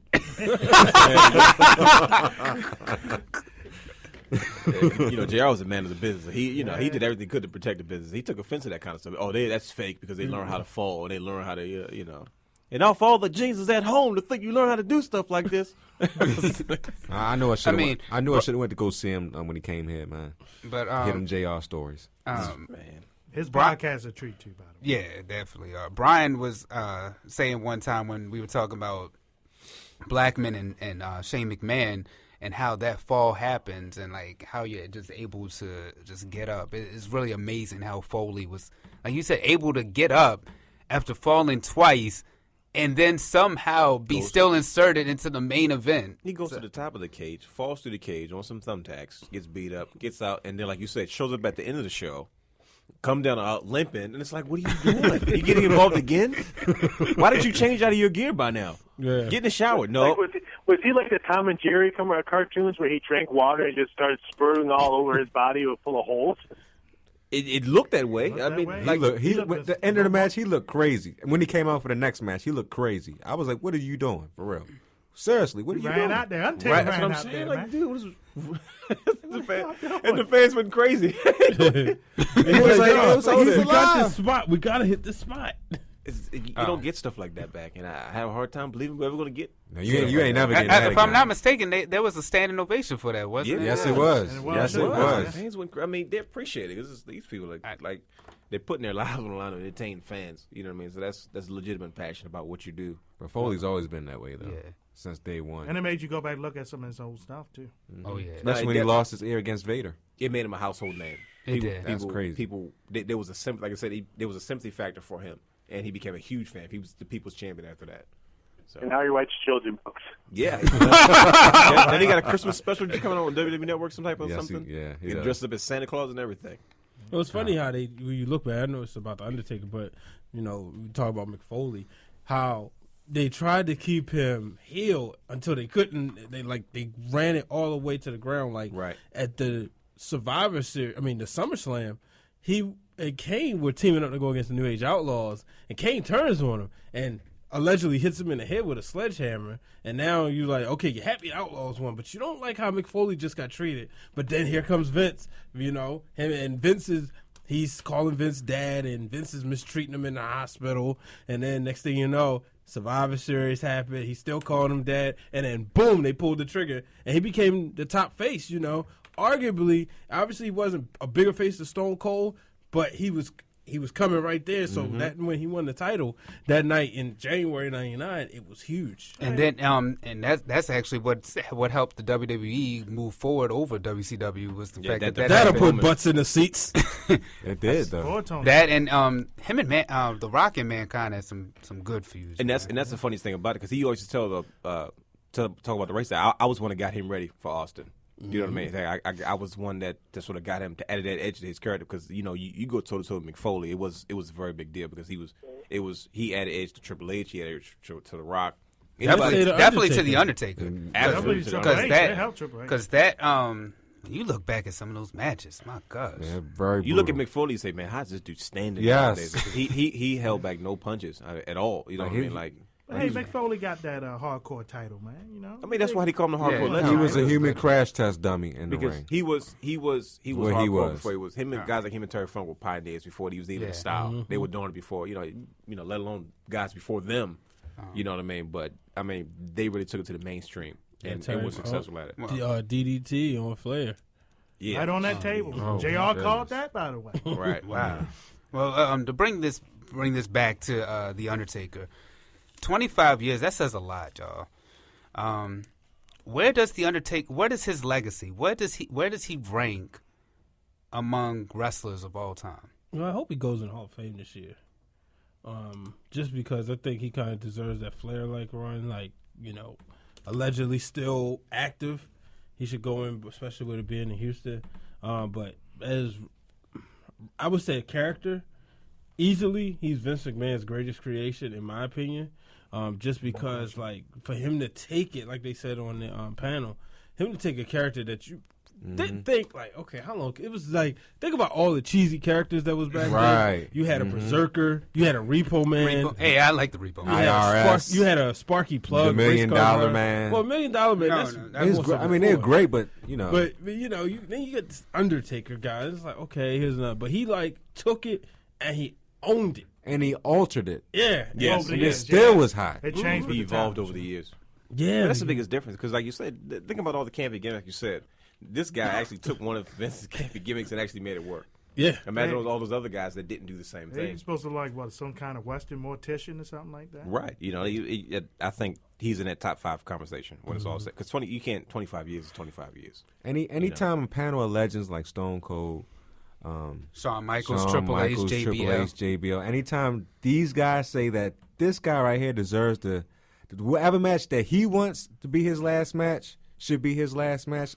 He's worked with every generation of hands wrestlers. down. Well, look at his size too. That has to be taken into account. Yeah, like man. the way he being a taller God. guy, the way he moved and still be able to last that long. Because you know, a lot of times, like a guy like Andre the Giant, unfortunately, you watch Andre at WrestleMania 3. He's already starting to break down. He's not the Andre the Giant that was wrestling in Shea Stadium. Yeah, you know. Me? But then you see him at WrestleMania 7, and it's so sad as you see him like walking on the almost crutches. So, but to see the Undertaker go for 25 years at 6'10.5", that is huge right there. And still in really good shape for his age. Like he's more jacked now a lot of times. He was, you know, him and Kane. Right. Like Absolutely. they be trying these new workout regimens. For me, I maybe it's because I'm biased, but to me, he's the greatest wrestler of all time. It's Undertaker and it's Andre the Giant, man. Those two, those. Yeah. No, that Andre the Giant was. I'm saying is the greatest wrestlers. No, I'm not discrediting him. Have you seen him? Have you seen Andre in his prime? No, yes, I'm not discrediting. I'm just taking it in. It's a difference. I know. I'm just saying, like it's like those are. It's just. Those are my two. Okay. Yeah. I mean, I know you have the the Bruno Sammartinos, and you still got people like Shawn Michaels, Bret Hart, Bob Backlund. I mean, I got to even throw my man Chris Benoit. I throw like your guys in the locker room together. Undertaker and Andre the Giant in the locker. Like, I mean, I know they was technically in the locker room at WrestleMania 7. Yeah, but I mean, imagine now. Their beer drinking contest. They probably kept Yokozuna in line. They would. Just, like he would have probably. Yoko, stop eating. Man, Yoko was a part of the BSK they had? Yeah, the BSKs. But was Taker a part of that? He was the leader. Okay, that's what I thought. That's what I thought. I just wanted to make sure. They also had a Survivor Series matchup too as well. But what's so amazing about Taker, I factor in like what Brian was saying, his size, the agility. For a man to walk the top ropes the way he does, to be able to fly over the ring the way that he does, at that speed, that height. Yeah, I don't think I've ever seen anyone like that. To be agile like that. Dre, I'm surprised you ain't, say this by now, man. The entrance, man. The entrance is he was getting the best. Yeah, ever. I was about to say I was getting there. Like, I mean, that was the first thing you said. You sitting there rushing a brother, man. He's trying to build up to it. I mean, I've actually, me and Brian, Dwayne being at WrestleMania. That's legit real. When you feel you actually feel the arena getting cold. Like his entrance is so sick. I was at a match in 2006 when he fought Kurt Angle No Way Out. Mm-hmm. Oh yeah, I remember that. The entrance. I gotta see that.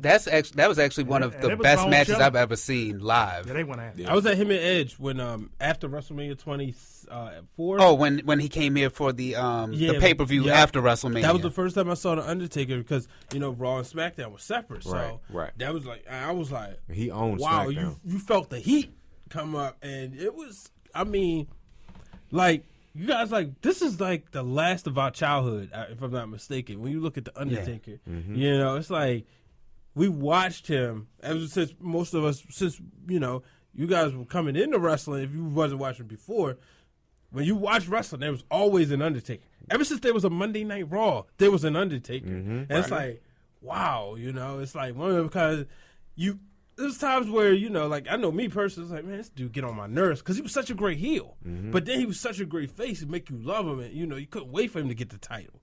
And now it's like, wow, like, this dude really about to hang it up. Like, no, man, like, you want him to, but you don't, One of the greatest tweeners definitely out there. He's not totally face, but he's not totally a heel either. He's an anti-hero.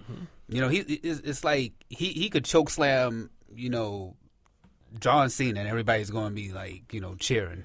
So, similar with Austin or Randy Orton, where they could do their finish on anybody, and they'll still get over. Yeah, his very first term when he turned on Jake Roberts, man. I mean, when he chokes, when he said he was like, which side you on? He's like, not yours, and it showed then the Undertaker at any point can switch sides. So back in 2004 when Paul Heyman kidnapped Paul Bearer and made Undertaker pretty much do his bit, and it was cool. Or when him and Paul Bearer, they weren't together, and then they came back together for him to manage him. I mean, we've seen some some really great moments from the Undertaker. Him and his brother, when they first teamed up as the Brothers of Destruction. That's gotta be Kane. That's gotta be Kane. People don't give Vince McMahon his credit too. They don't. But I also factor in how he changed his gimmick to the American Badass and flipped it back. Yeah. And it just sold. Not everybody can do that. Tell me when WrestleMania 20 was coming around, you wasn't thinking when they showed, like, you was like, he better come back as the dark side. Like, if I see him come out on a bike, I'm gonna be heated. Like, he better, because Kane would, like, and that's the thing, like, if we get an Undertaker Kane match at this year's WrestleMania, I'm not upset at all, because those two, whether they team together or whether they going against each other, that's instant money right there. And when at WrestleMania 20, it started at the Royal Rumble. And then Undertaker Kane's like, no, I buried you. I sent you away at the Survivor Series. And then all of a sudden he shows up. He's like, no, it was crazy. Remember, the Undertaker teased that a lot, too, on them Raws, too. Man. Yeah, the gong. And I remember, like, at that WrestleMania, Kane had to literally touch the Undertaker. Yeah. Like, you're not real. And Paul Bearer came out with him, and the droids and the whole nine, It's great. I don't want to see Undertaker and a Kane at a WrestleMania. I'd easily wrestle Undertaker, easily top 5 character in wrestling history. I'm talking all WWE, WCW in wrestling history. Theme music, I don't want to say the greatest of all time because I've been to many WrestleManias, and when Hogan's music came out back in the early I saw grown men crying when he walked in the ring, not even knowing. So Michael Jackson type stuff, brother. I would have to easily have to put his theme music at number 1, but Undertaker close number 2. Besides maybe the NWO theme music, for some odd reason I get to be pumped when I hear the NWO theme music. But Undertaker, for me, anytime I mention Undertaker's greatness, Vince McMahon is right behind it because it's all him. Vince McMahon is the reason why he's still wrestling now, is the reason why he is what he is now. I mean, it's funny when people complain, well, why does Brock Lesnar have this easy contract? Well, Undertaker has the same one. Ralph, sure does. Ralph, you got Dre over here crying right now, man. You have him literally crying right now. Just like them grown men was crying. It's so like I said, I give all for what Vince McMahon created and still being around as in fact when I was a kid and now I'm back as an old fart still watching the wrestling. It's just astonishing that it's not only can he still do some stuff in the ring, he's not doing the same stuff he was back when I was a kid, but it's just astonishing that people are still fleeing to see Undertaker wrestle when I would, if you'd have told me back in the early 90s or late 2000s that 2015 and he's still wrestling, I'd be like, you're crazy.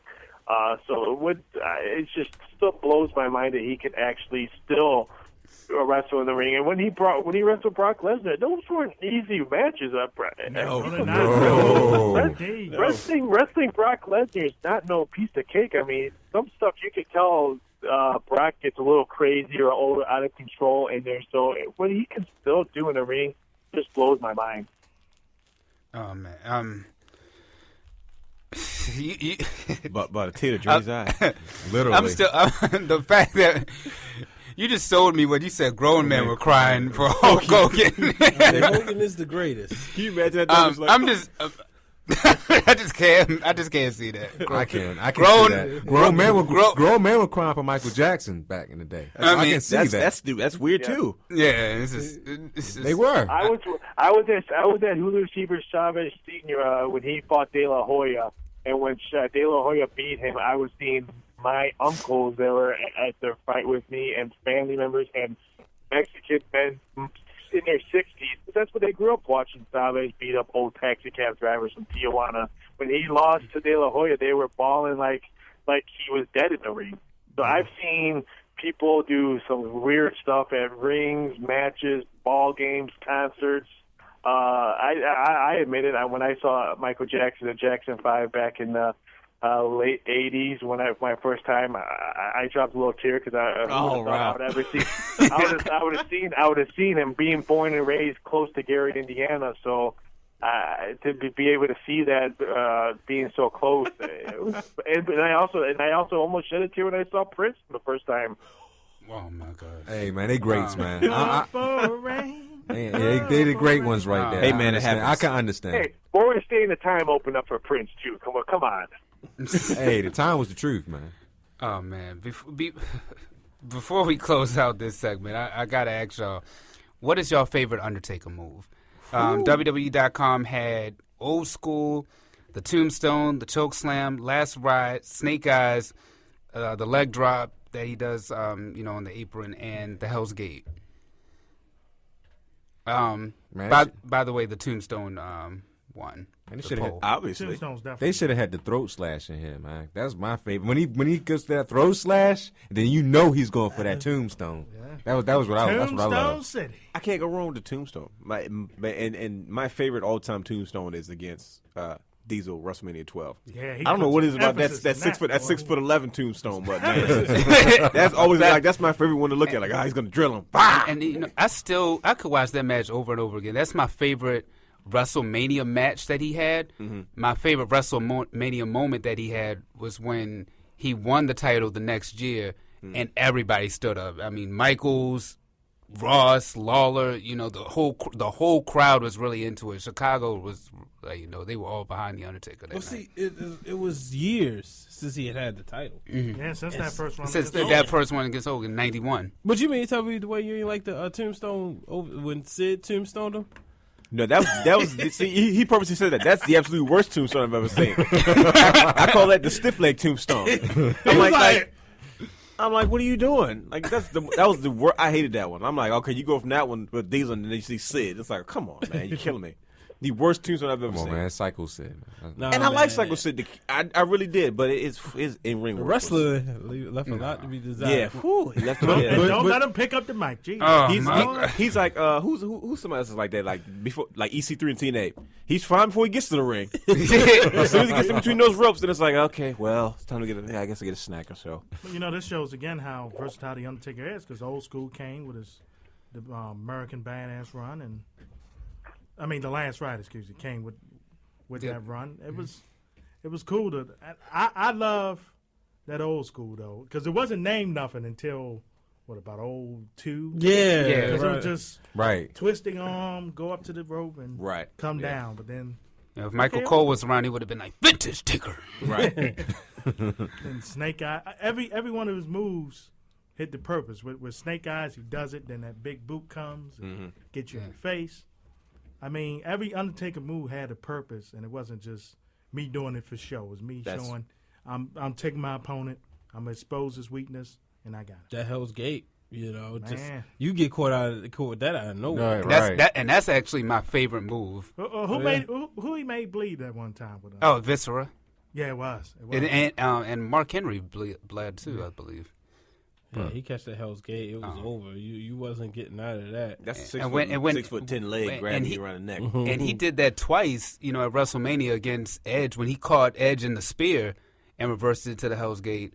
And then at WrestleMania 27. Yeah, I was there for that one against Triple H when he has the sledgehammer in his hand, and Triple H, that's how Taker wins. He gets him to that's how he got him. To tap out to the Hell's Gate. I'm going to be watching wrestling all night tonight. I just want to put that out there. All your memories, yo. I'm going back to look at every last thing we talked about today. You should, because it's right on the network for $9.99. $9.99. Plug. There was a paycheck for that one too. Sorry. What is your favorite Undertaker move, Ralph? The Michael Myers stood up. I mean, anybody that can. I thought Michael Myers was the only one that can do that and be effective, and the way he does it, and he controls the crowd when he does it. I love that. Maybe because I'm a big fan of the movie Halloween, but when he does that, I just know, like you said, everything he does has a purpose. But when he does that, for some reason, it's my favorite.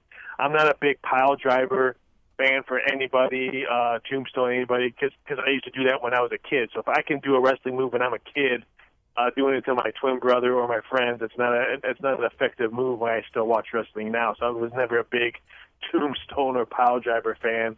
But the Michael Myers get up is probably one for me to always admire when he does it. And the Undertaker did it safely too. He made sure them knees was down before your head was down. Yeah. Like what happened to Austin and like Owen Hart. Rest in peace.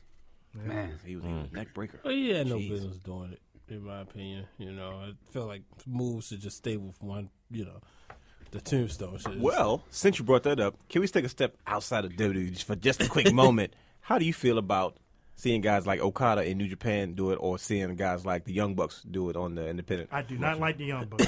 Let me make that be clear now. I do not like. Why is that? Because it seems like they driving the guy down. He gets him, he drives him down, and then the knees come down with it. It's like it's almost a double spike action. My mother saw it. She was like, they shouldn't do that. She was watching Ring of Honor. And it's done it. That's not even believable. I have no problem with people outside in like other locker rooms, other fans. It's like the Scorpion Deathlock versus the Sharpshooter. Got you. I have no problem with that. But inside the same locker room, no. Do not do the move. Like Daniel Bryan talked about, he did like a tombstone power driver. He said, which could have easily got him fired right on the spot. Because we're doing his trials, because Lance Cage gonna do the choke slam too. Yeah, he's like we're doing the Undertaker's move out of all people, But I just don't, I don't like that. Yeah, I'm not a fan of that either. Is that why Kevin Owens won't do the F5? Dum dum dum. You planting the seed there. Unless he faced Lesnar. If he faced Lesnar, he got to do it. Yeah, definitely. That's just like when Hideo Itami, Kenta does the GTS. Like he'll like for his first couple of matches, he put him on. He would tease it, and the person would always kick out. When he finally did it, everybody went crazy. And I'm like, yes, GTS. Take that, CM Punk. Well, y'all, that's it. It's over already. Yeah, we just got here. I know. We over here reminiscing and whatnot. It's definitely been a great show. Anytime that y'all can have me laughing the way y'all did and crying, crying too, crying like I just saw Kevin Hart, then this is definitely an awesome show. Ralph, where can people find you on social media, man? You can find me at VSI.sports. I'm pretty active on Twitter. You can also follow me on Facebook at Rafael Esparza. I'm about to follow you right now, Ralph. The Wrestling Realm, Dwayne. Yes, sir. You can follow me at Dwayne Allen 24. That's DWAYNE ALLEN 24, and at the Wrestling Realm on Twitter. So it's Wrestling Realm, WRESTLING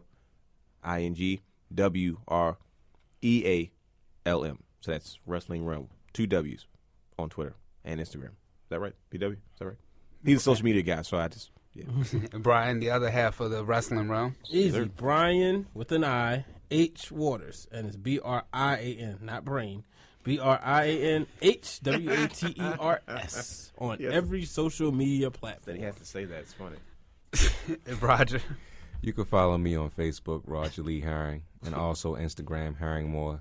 for all the ladies out there. Why you come out there with the Isaac Hayes voice? Right. You can follow me, Roger. I mean, come on now. Way to go, Batman. I'm Batman. I thought you trying to pick up a date after this? I mean, whoever wants to join. Sounds like it. Like, man, like, why does his voice get so deep all of a sudden? Somebody just I tweeted, don't who's think that any deep girls, voice I on don't the think Flex any Zone? girls are listening to this show. You'd be surprised. Hey, you never know. I have a lot of female I was followers. about to say, There you go. I was about to There say, you go.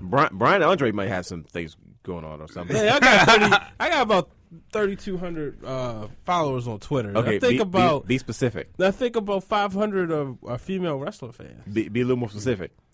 Huh? Okay, we're not gonna go that far. D. Oh boy. All right. Facebook, DeMarus Analyst D, DMARUS on Facebook, and Flex on One on Twitter, and also the website bkd-tv.net. For me, Twitter, Be More and Show Off. Instagram is Black American Dream, and Facebook is Andre Melton. We want to still thank True Sounds for our theme song. Go like us on Facebook, follow us on Twitter, Instagram, Snapchat, Periscope. We do it all, y'all.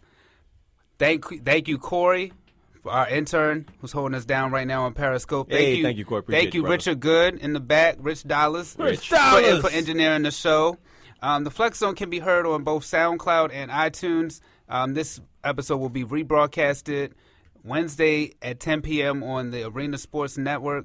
And go ahead, D. Don't you dare be sour. Yes. Clap for the power, Positive Power 21. And not your booty. And feel the power. Wednesdays, Spot 11 still. 11:30 to 1. You can definitely catch us. And then it goes down, y'all. NWA Sports Report, myself, Mikel, and Cravante, Thursdays at 6:30 on WEAA 88.9 FM. Every Thursday, y'all can definitely catch us talking about anything from baseball, basketball to football. Again, we want to thank Ralph. We want to thank the Wrestling Realms, Dwayne Allen, and Brian Waters. Hey, that's us. And next week, our guest will actually be Dwayne Allen again. I'm back. I'm booked again. All right. You know it's coming next week. Baby. Okay. And take my spot, buddy. As well as MMA Nick to talk about some UFC. Thank y'all for listening. It's been real, y'all. Peace. See you. Take care. Peace. We gone. Not just any spot. My spot!